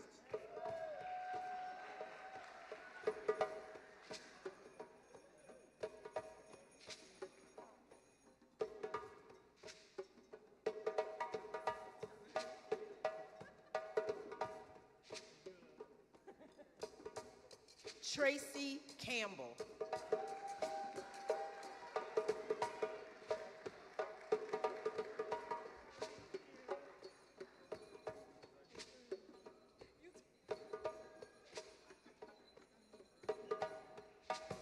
Veronica T. Proctor.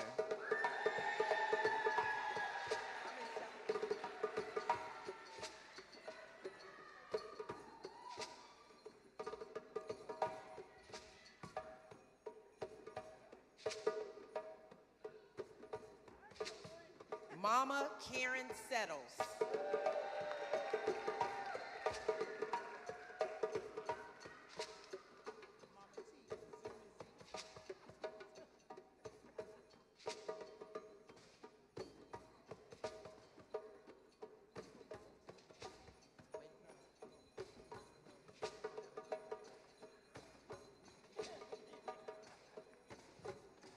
Mama Trinette Chase. Mama T, Azuri Z.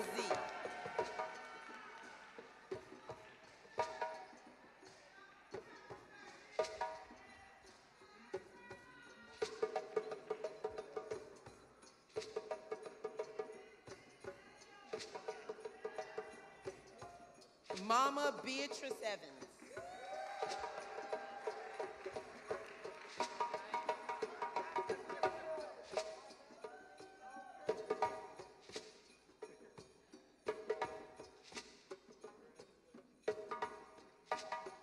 Louisa Harrell.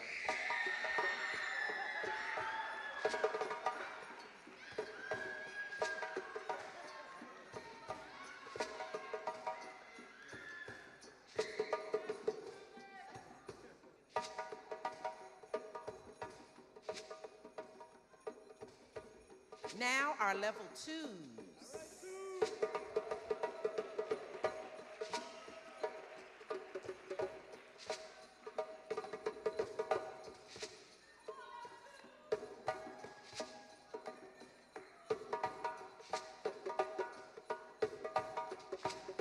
Mama Willette Birch.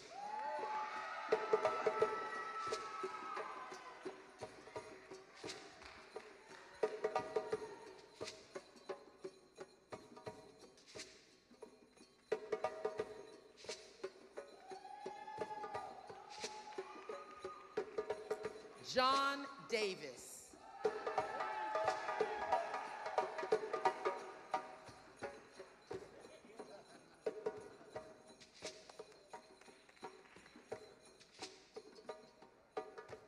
Brother Manzili O'Kirk.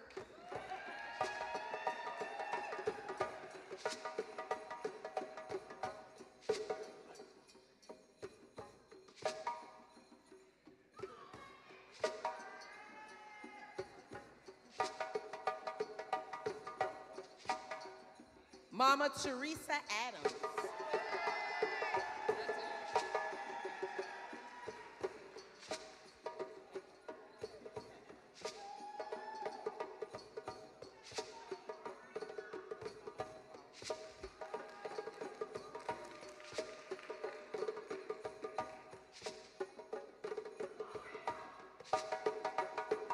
Tijuana U. Phillips.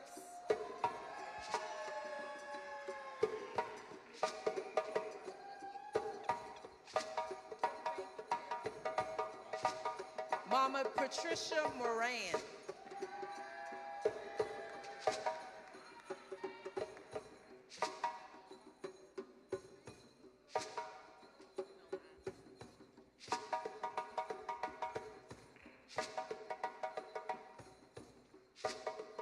It's now time for our level ones. Sonia Hawkins.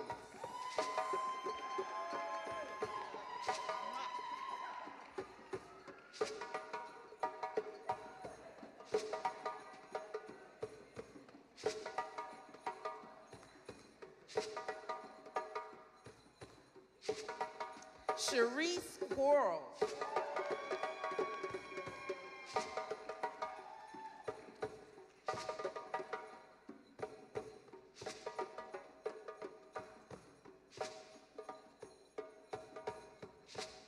Mama Kenya Butler.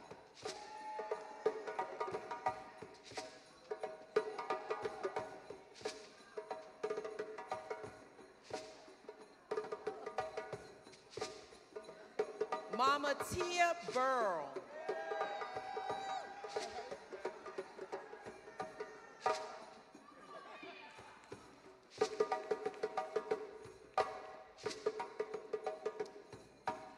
Diamond Petty.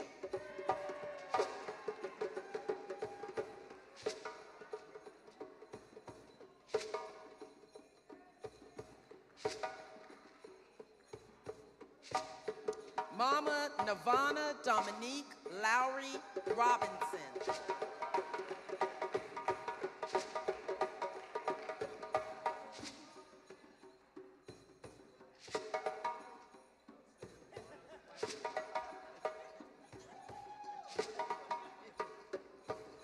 Mama Adrian Shaw.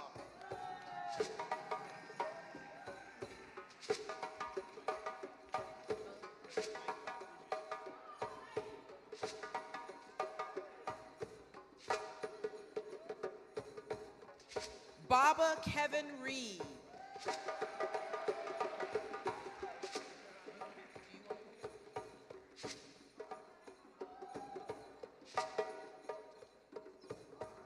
Mama Vera Johnson.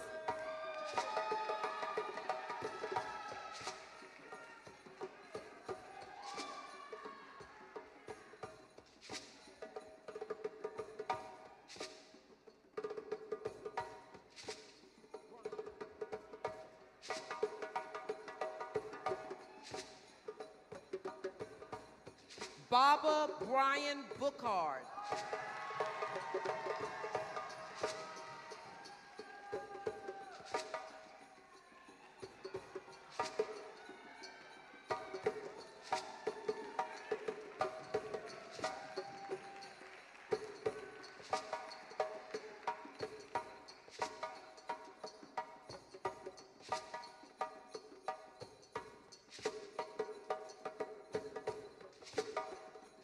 Mama Lakeisha Fletcher.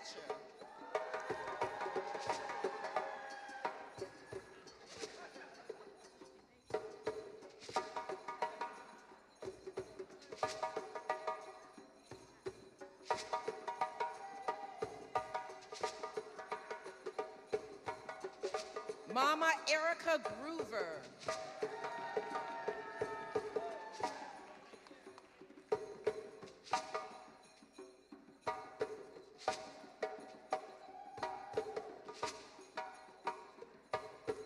Mama Jennifer Pavon.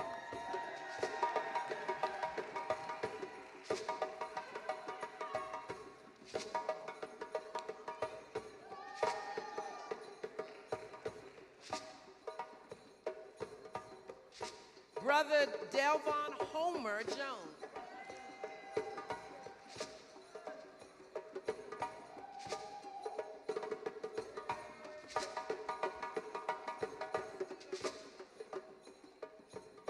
Mama LaShawn Belton.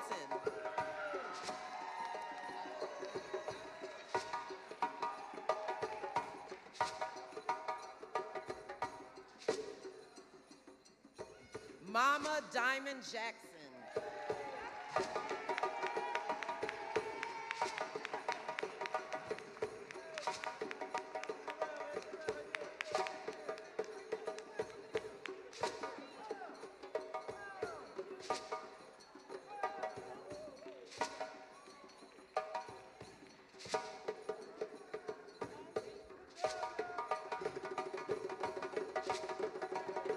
Mama Candace Denise Thomas.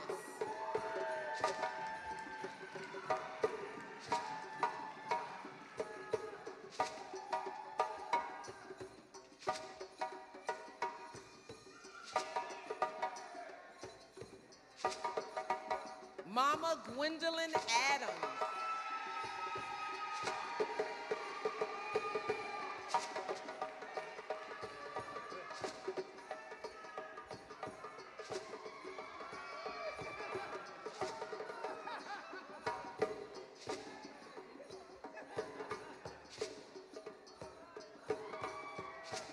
Baba Destin Davis.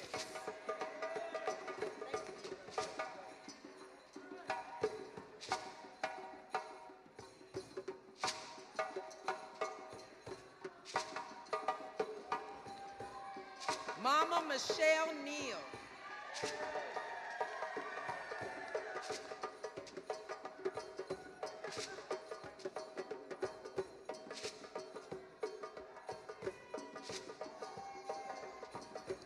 Mama Arqui Allen. Oh.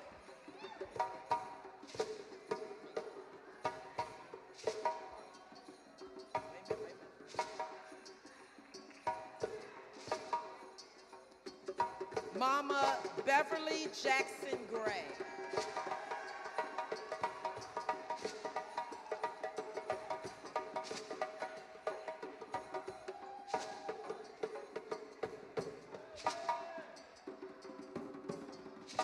Mama Maheen Massey.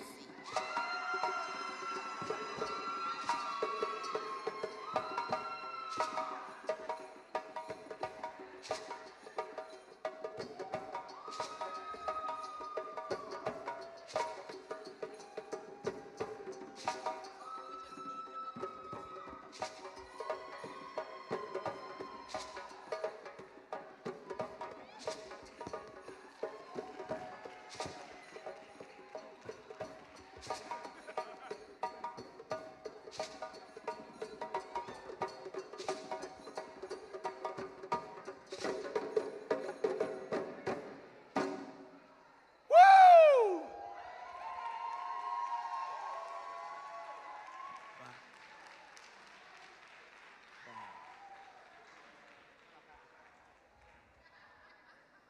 We celebrate you, we honor you, we thank you.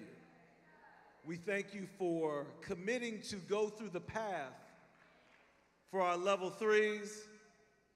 We know the work that you put in to get to this moment here now.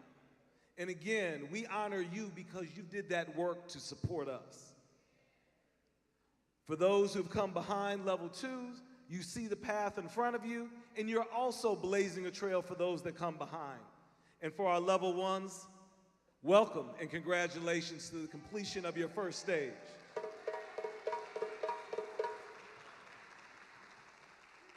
Each year, our rows get further back and further back and further back. Pretty soon, we're going to have this as an outdoor venue, maybe in the parking lot in the back, Reverend. And the work that you all do will come before you, just like the Spirit came in before us here. At this time, we are going to hear some special remarks, brief remarks from our graduates.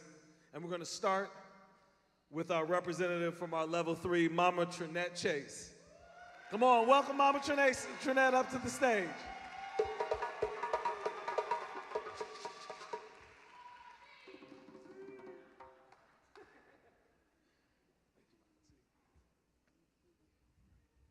Love more. Love more. Love more. I am so happy. I'm thankful, grateful, and I'd like to recognize Dr. Bruce's mother and his son and his brother right here. I would like to say thank you to everyone that came out to support us. I sent special invitations, and I see special people that came out for me. I see the Arthur Caper seniors. Shout out. I see Naomi. I see Sharon. I see my grandchildren, my second daughter. My granddaughter and two of my grandsons. I am so happy. I don't want to get choked up. Oh, how you doing? I didn't mean to forget you. I didn't see you. Thank you so much for coming out. What I would like to say, journeyers, we've been on a journey. We met Dr. Bruce 7, 8 years ago in trauma, and we healed from trauma. What I would like to share is that my mother was very angry. She beat us every day, no matter what we did. It was something always wrong. And I moved away. I'm originally from Florida. I wanted to get away as far as I could get away. But Dr. Bruce said I had to forgive, and I had to think about all the things that I had been through: homelessness, sickness, just a mallery of situations. And I had to forgive my mother. My mother is 91 years old. 91. And when she used to talk about, I brought you in the world and I'll take you out, we believed her. We got out the way. Miss Betty Jean, Manzo, Ross, Jemison, we got out of her way. But I had to heal from that and forgive my mother, because I never realized her own personal trauma and what she was hurting from.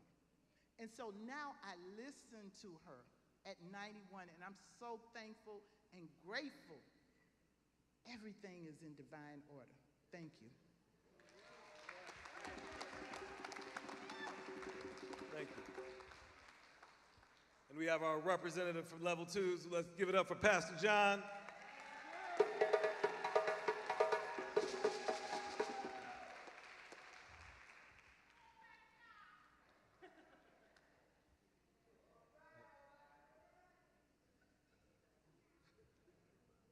Pastor John coming with his bag of tricks. I want to give out my flowers now while I can to. I want to say thank you, especially to Dr. Bruce. Thank you to God. But more than anything, I want to thank my level 3s. I want to thank y'all, because it's hard to do something first. It was easier for me because I had you guys in front of me saying, come on, John, you can do it. So I have a gift for each one of you guys, but I want to say something that I heard on the news earlier this week, and it was by a politician who was a different kind of person than us, and he said that the mayor hired the wrong police chief. He said she hired a park ranger, but she should have hired a Navy SEAL. And if that don't disturb your spirit, something's wrong.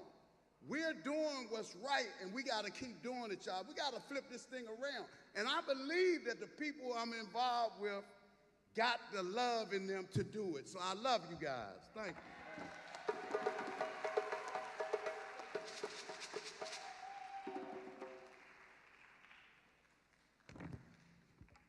All right, we're going to keep this going with level 1s. Mama Tia Burrell.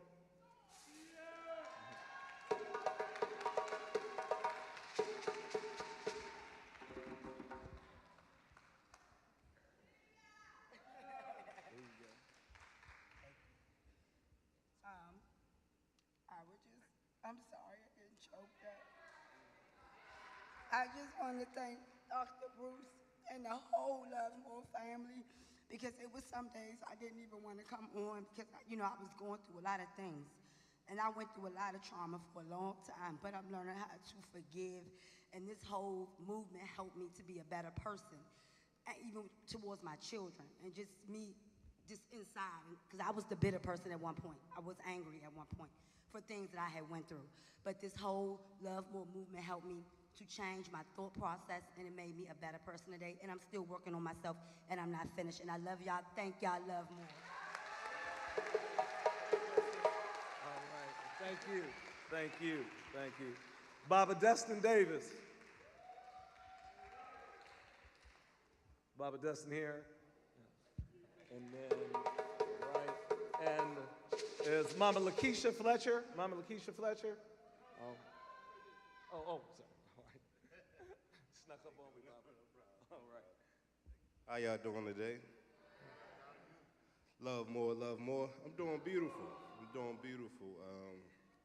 I wrote a little something, and I want to thank everyone here for continuing to push us, because we're going to need you to push us so we can push you. And that's been missing from our community for however long. But I'll start out by this. I heard someone say, healing can be so hard when your inner child wants love, your teenage self wants revenge, and your current self only wants peace. To feel the pain of generations is beyond comprehension. We fall, we rise, we fall, we rise again. From generation to generation, all to eclipse the understanding that majority of your makeup wasn't yours. Majority of your trips and stumbles was not yours. But the way that you respond to said placement is totally up to you. The first step to breaking, not just the cycle, but the deep embedded DNA struggle to deteriorate on demand was always the goal. To navigate in a world full of trauma and misguided emotions, one could benefit from a helping hand like transformative life coaches and healing leaders. A helping hand that's educated and can understand how to maneuver in these murky waters. Taliqal has placed the true essence of perseverance that starts with oneself. Self-understanding, self-reflection, and committing to self-improvement. We may have absorbed generations of sorrow, but we also were constructed equally with the antidote to address these issues, to move to a colorful bliss. We have the tools embedded to change our legacy now. My father called me and said, John Davis, by the way. My father called me and said, man, this life coaching joint is like that. And it's so powerful. And that's my dad, if y'all know him. Little did we know, it created an avenue for us to address long overdue conversations. Dr. Bruce, thank you.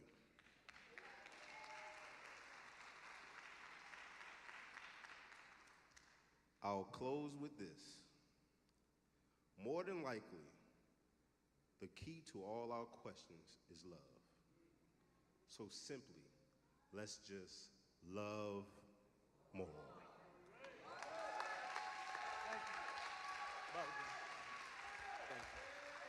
Wow. And as we bring up Mama Lakeisha Fletcher, as she comes up, I just want to note, this is an example of the intergenerational healing that we're doing, right? So many families are represented here. Just an incredible testimony to the power of the Love More movement, and you all here in Taliqal.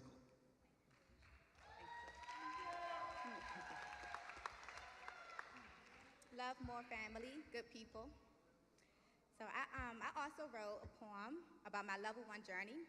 So my level 1 journey has been an interesting one. As I began this journey, I hadn't noticed the weight I was carrying that weighed almost a ton. I was so used to carrying what I thought was a light load. And today I'm grateful I was awakened and as I began my journey down the yellow brick road. The meeting of great minds is what was happening. The conversations were so interesting, I couldn't help myself from continuously tapping in into this life source we call Love More, into this enlightened community. So many great ideas to discuss and explore. theories and philosophies we applied to the brave space, deconstructing untruths and stereotypes which were meant to undermine our race, with sample intake forms completed and identified the road to healing, understanding how someone else is feeling, and treating their trauma as our trauma, showing empathy while unveiling our truths. This graduation ceremony is yet another beginning for me to be a better version of me, for me to help those who can't see that they are hurting inside, and they will continue unless I help them apply these lessons I've learned while completing level 1, and know that our healing journey is never really done. Thank you.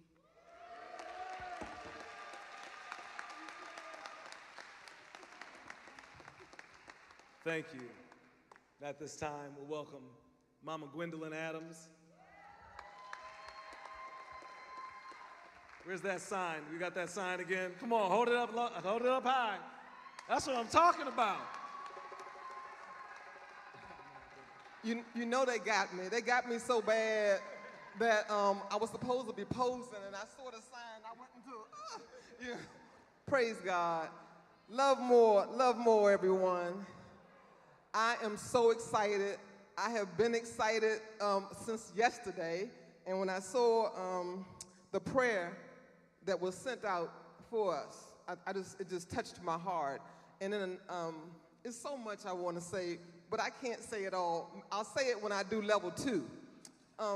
But I do want to thank my family, my sister, my supervisor, the leadership team from Berry Farm, my Berry Farm team.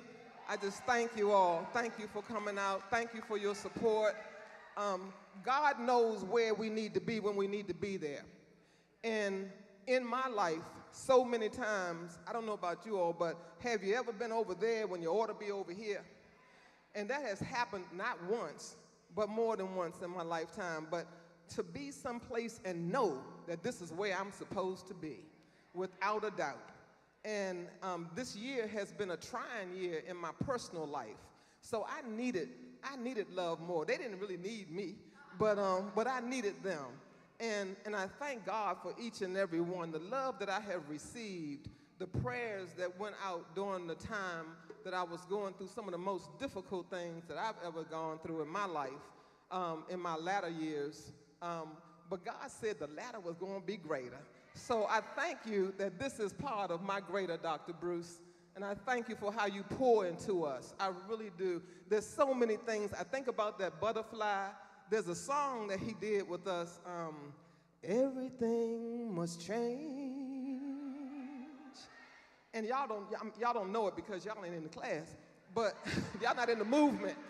Those of you all who are not in the movement, there's a caterpillar on a limb, and the song is playing. And the caterpillar is going so slow. He's just going so slow, but he's being transformed into that butterfly. And the song is playing, nothing stays the same. Everything must change. And I'm like, oh my God. And as I see it, I'm thinking about how I would have felt if when I was a child, they saw me like I see the caterpillar today. And I thank you for that, Dr. Bruce. Love more. Love more, everybody.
we've had the conferring of certificates.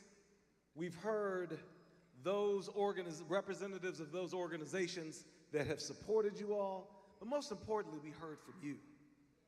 We heard from you that have gone through this coursework. You have put your blood, sweat, and tears. You who have touched your families. It was amazing hearing the reflections and the stories of the work that you're already doing, inspiring those in your community and family. That's what Loving More is. That's what Talickle is about. You know, growing up in the household of Dick Gregory, one of the most powerful lessons my parent taught me was that of gratitude. And so often, whether it was traveling with my dad or even just sitting around hearing him on the phone, I had the opportunity to meet and interact with so many amazing people that are doing outstanding work again and again for us. And it really, you know, and I'm sure I'm not alone in this, but those of us who know, when we have the opportunity to show that appreciation and gratitude for folks who have impacted the lives of so many others, folks who have, their impact has felt like a tidal wave over and over and over again, or that pebble you drop into a body of water and the ripples spread out into infinity. And by being able to MC this event for 3 years, Mama Sonia has given me a gift. And that's the gift of being able to once again get on this mic and introduce a man who needs no introduction.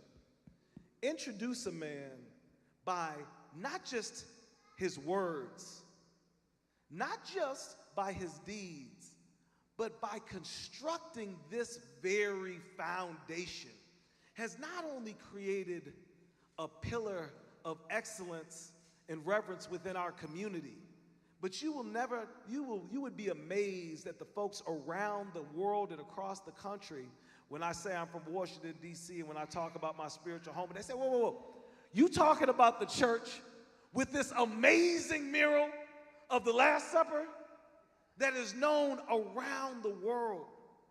And truly, Reverend Dr. Willie F. Wilson's work has been felt and done around the world.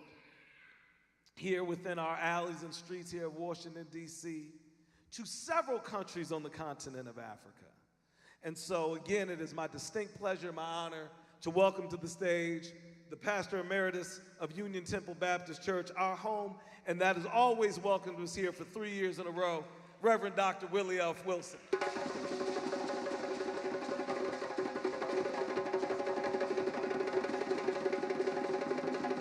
Thank you very much. Thank you very much. Let me give honor to God first and to all of you as graduates. I have a sprained ankle today, but nothing could keep me from being here to share with you in these moments, in one of the most, if not the most, critical times in our history in this country. I hope that you heard the drums, because the drums are not just an instrument, and it's not just a rhythm. Those of us who know history know that in 1741 in this country, the drum was outlawed because it's not a rhythm, it's tonal language.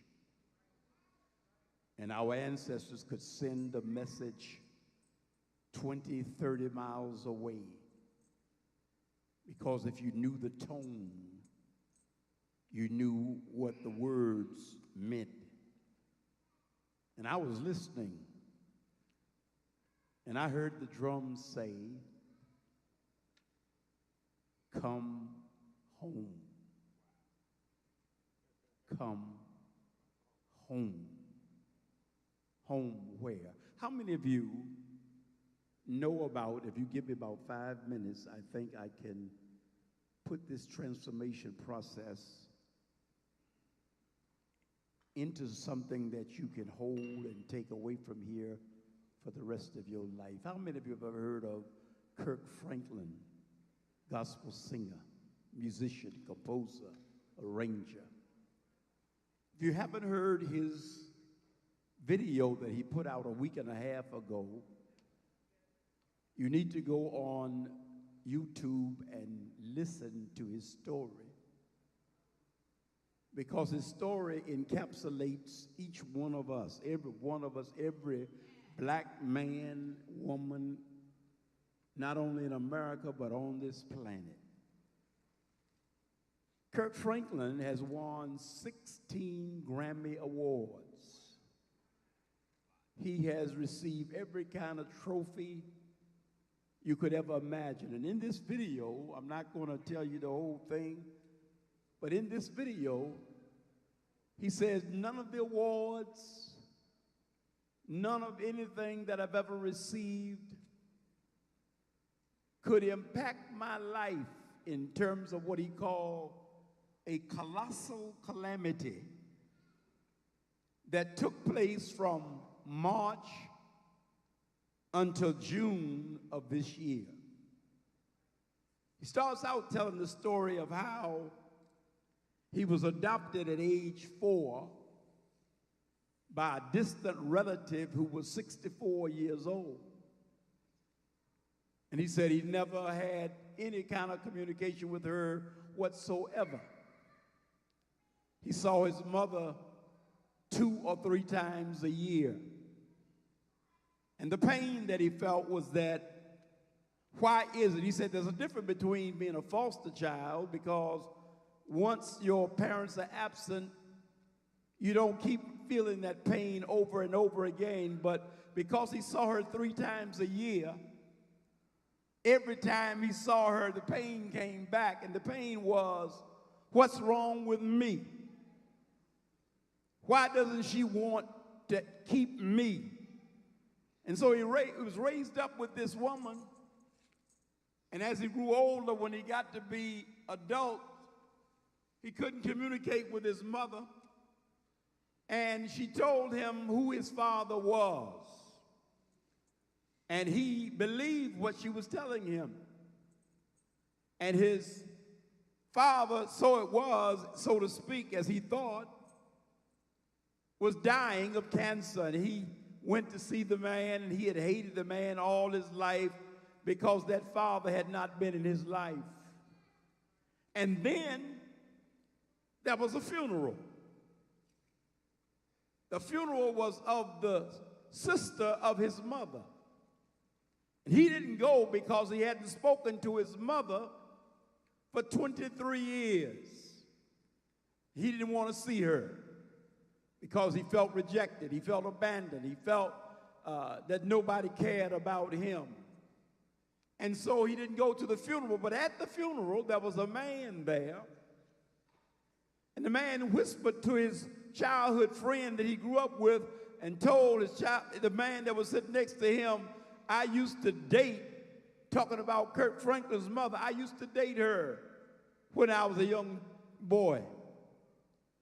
And people then immediately in this small town outside of Dallas, Texas, began to look at the man. They started looking at his ears. Started looking at his eyes. They started looking at his hands.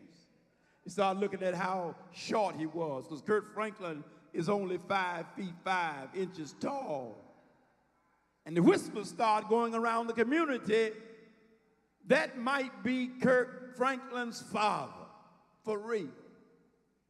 The man that he had hated, to the man's graves and went to the man's funeral thinking that that was his father because his mother had lied to him, and he'd hated that man all of his life, wasn't his father. So the man, when he heard all these rumors, say, I don't know, but I'm going to get a DNA test. He got the DNA test, and he gave it to Kirk Franklin's friend. He said, look, give this to Kirk. He can do what he wants to do with it, but maybe because he needs an answer, who his father really is, I don't know what the test says, but I've taken this test, give it to Kirk. Kirk can do what he wants to do with it. Kirk took the test, took it to his doctor. Doctor called him 2 weeks later, said, Kirk, the results are back. 99.9999. Kirk said 99.99999 what? 99.999, that man is your father. Kirk then found out that the man lived 2 doors from where he had lived growing up all of his life. The man didn't know that he was Kirk's father, but anyway, when Kirk found out, he arranged 2 meetings. Give me about 4 minutes, please. He arranged 2 meetings. 1 with the man, 2 with his mother, who had lied to him. He met with the man and he gave the man the results because the man didn't know. He just gave it to Kirk. Man opened the envelope up, pulled the paper out, and it said 9.9999. You are the father of Kirk Franklin. That's your son. Man began to cry uncontrollably. Kirk consoled him. They hugged and embraced Kirk. Kirk said, just let me hug you one time. It's not going to be the best hug, but just let me hug you because I've always wanted a father. I always wanted to know who I am. And when he did that, then he left there and went to see his mother. Showed her the results. She said, I don't know where you got this from, but that man is not your father. Kirk said, well, look, let's take another test. Let's go get another one. Went to the doctor, get another test. Test said 99.9999. That is Kirk's father. His mother said, I don't know where you got that from. I don't know how they made this mistake. But that man is not your father. Kirk said, I need you to tell me the truth and admit that this is my father. She said, that man, I swear on my dead mother's grave, that man is not your father. Kirk said, well, if you can't do that for me, I can't relate to you anymore. I don't ever want to see you again. He then begins to record this song, and this song is getting ready to come out in a couple of weeks. This is obviously going to be the biggest song he's ever written, the biggest album. All those others that he's received Grammys, this one, this is my prophecy, is going to outsell all of those because of the story. He names this new album Father's Day. And he says, there are 2 things, and this is the heart of the matter. 2 things I got to say about this album. 1, I got to talk about what I missed, what I didn't have, but that God was there all the time. Now here's the kicker. Here it is, here it is, here it is. You cannot love anybody until you love yourself, until you have knowledge. So you must have knowledge of who you are and who your father is. Now, everything that God made, he spoke to the source that he created it from. It's a plant up here. When he created the plant, Genesis 1:11, he spoke to the earth and said, come forth. So if you break down the plant botanically in the laboratory, you'll find out that a plant is 100% dirt or 100% whatever dirt is. Don't believe it? Let a plant die out here on the ground. Don't pick it up. Go back 4 or 5 months later and see if you find the plant. It won't be there because it was made out of dirt, and when it dies, it returns to the dirt. When God created the fish, he spoke to the water. You don't believe that, do you? So a fish is 100% water, whatever water is. Don't believe it? Have some fish in your aquarium and let them die. Don't fish them out. Go back 4 months later and see if you see the fish. It won't be there because it's made out of water. And when it dies, it returns back to that which God created it from. But when God created man, he created us in two natures. We are physical, fleshly, earthly human beings made out of dirt, body. Don't care what the funeral director tells you about some airtight casket. If it stay in that ground long enough, when they dig it up, won't be anything but dirt because the body is made out of dirt. But that's not all that we were made of. We were made in the very image and the likeness of God. James Weldon Johnson said it this way. God sat down on the side of a hill and he thought, he said, I'll make me a man up from the banks. He scooped the clay. But man didn't have any life. And then God breathed God into man. So that, in other words, God put a little bit of himself in every one of us. So regardless of not being aware of our earthly father, our real father is the creator, because we were made in his image and his likeness. An image is not a statue. An image is the very essence of the being. The only creation that God made to resemble him and represent him is us. And so he created us in his image to be an extension of the presence of God in the earth. He created us in his likeness to be an expression of the person of God. He created us to exercise dominion over the earth, to be an exhibition of the power of God. So I've heard the word in here today, power. You are powerful.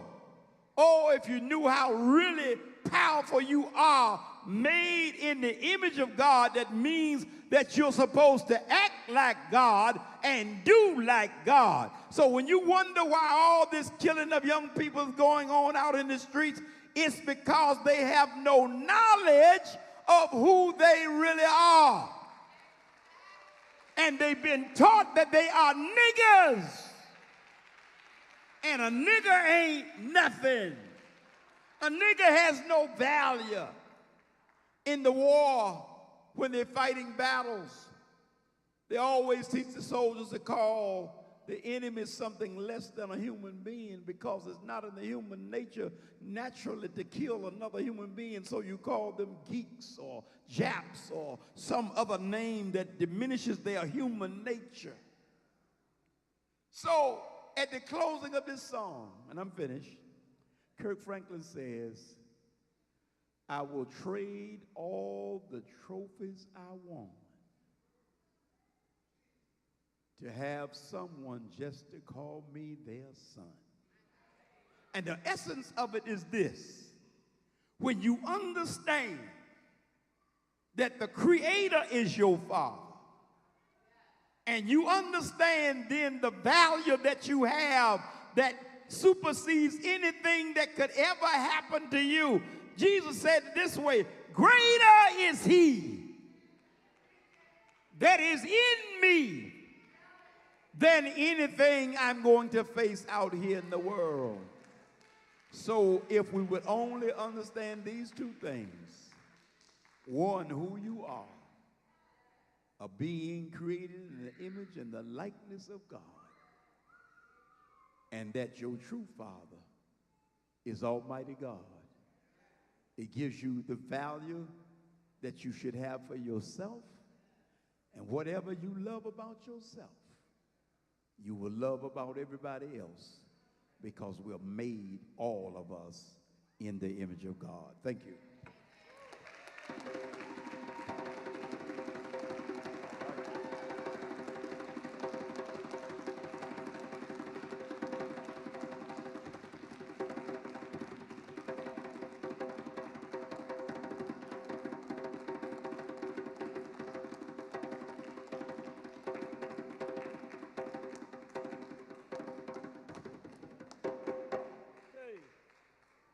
Love more.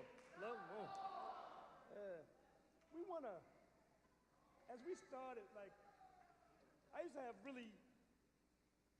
really deep conversations with Mama Karen, and really, Mama Karen's really kind of like my supervisor, so to speak.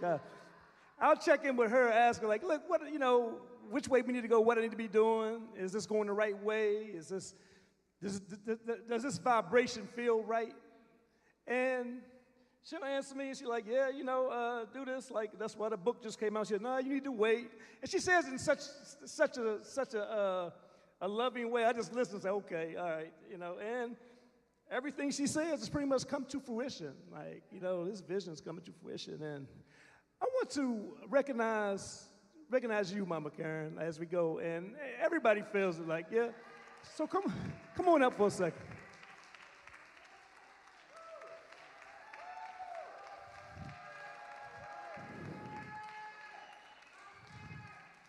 And this for being our butterfly effect, right? Our butterfly effect. Mama Karen, our love ambassador, our butterfly effect.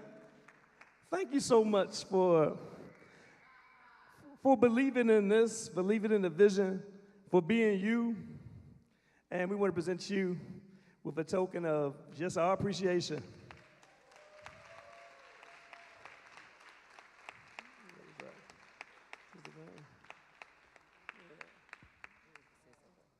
So our placard says, we love you, Mama Karen.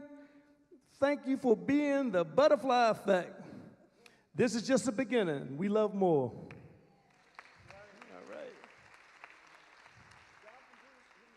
Dr. Bruce knows how proud. This is phenomenal. That's all I can say. I've met so many wonderful, wonderful people. Speechless. I love this. Dr. Bruce took it off of him. I get people off of him real quick. They always say, don't say nothing about Dr. Bruce to Mama Karen. But I always say, Dr. Bruce don't want all this attention. So he did it to me. But it's okay. We share this together, all of us. It's no one who did the most or the best. We all are the best. That's the way I feel.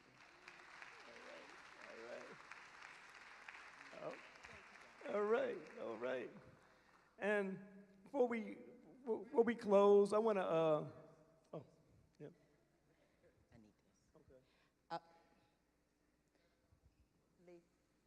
Dr. Bruce, you think we're going to let this day go past and this time go past without doing a little bit of recognition back towards you? So we have something special for you.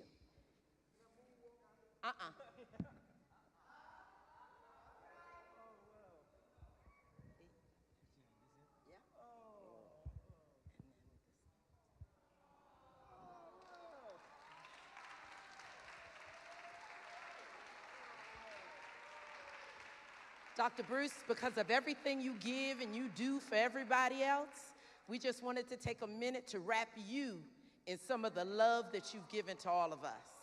So, and I don't know if your brother or if Bruce want to say anything, but I know that for everyone that's here, we just thank you. How you doing, old fella? So my dad has been on this journey. I know this is a 3-year anniversary, which is amazing, and you all are doing amazing work. This is my first time experiencing it, and it's truly fascinating and amazing. He started this journey when I was a kid, honestly. I'm like 12, 13 years old. He came back from college. He came back with his first dashiki. We were like, well, what is going on, you know? Like, we sent him to graduate school, and he came back in a dashiki, but like he said, it's all coming into fruition, and the ancestors before us, he's representing them really well, and he's changing lives, restoring the community to what it's supposed to be. So we love you and we appreciate your great work.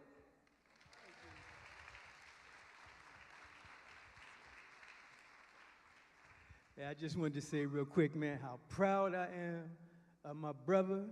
And not too many people can say they got a doctor for a brother, right? But real, it's been a long journey, man. You know, he's got a lot of resources, a lot of respect from the family, everything we can do to try to help him achieve the goal, which is coming into fruition now. It's amazing what Doc's vision is and how he's like making it happen. And moms out there, I just know we all are just so proud of you, man. And we got your back, whatever you need, whatever you're trying to do, man. We're going to be here for you, bro.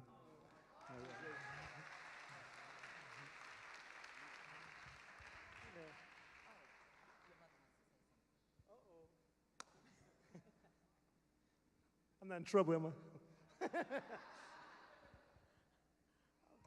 Well, congratulations, son. I'm so very proud of the work that you're doing in our community and for God. And I want to say to you and to all the graduates, can I just say this? I'm going to say this to you, excuse me. I want to say to you that the light of God surrounds you. The love of God enfolds you. The power of God protects you. And the presence of God washes over you wherever you are. God is. Thank you, God, and love more.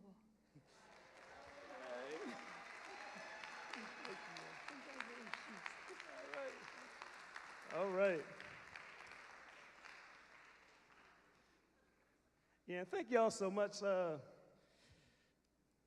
As we talked about, and we'll go back and close with the leader's affirmation, but I want y'all to know, like, we talk about the journey.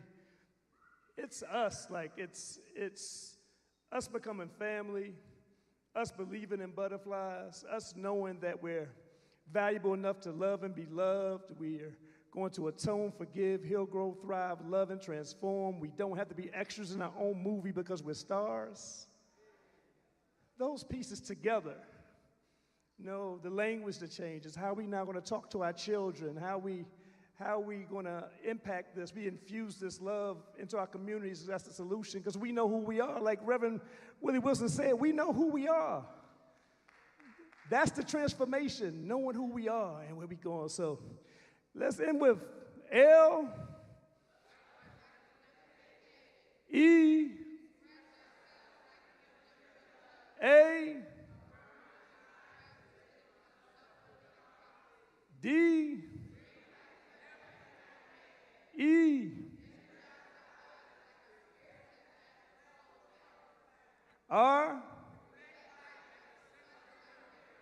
and S. Smile so hard you blind the haters. All right, love y'all. Hey, downstairs we're gonna break bread with Chef Monty. He has some special dishes made for us downstairs. Hey, I also want to thank Mama Sonia also. I'm saying, thank you so much. Believe me, she really wants this to be special for y'all. Like, she put everything into this being special for y'all. Like, so, yeah. All right, hey, Mama Sonia, anything administratively that we do? Okay, group photo for all the graduates. Yeah, and refreshments downstairs. Yeah, first group photo, all the graduates up front. But you thought the actually we would start a fight, man. Last month I saw that hat go over there. Nah. Yeah. What you want to do? Oh, throw the hats? Okay, we're going to do it together. We're going to throw our hats together. Wait a minute, come on, everybody come up front first. Like, yeah. And let me throw your hats.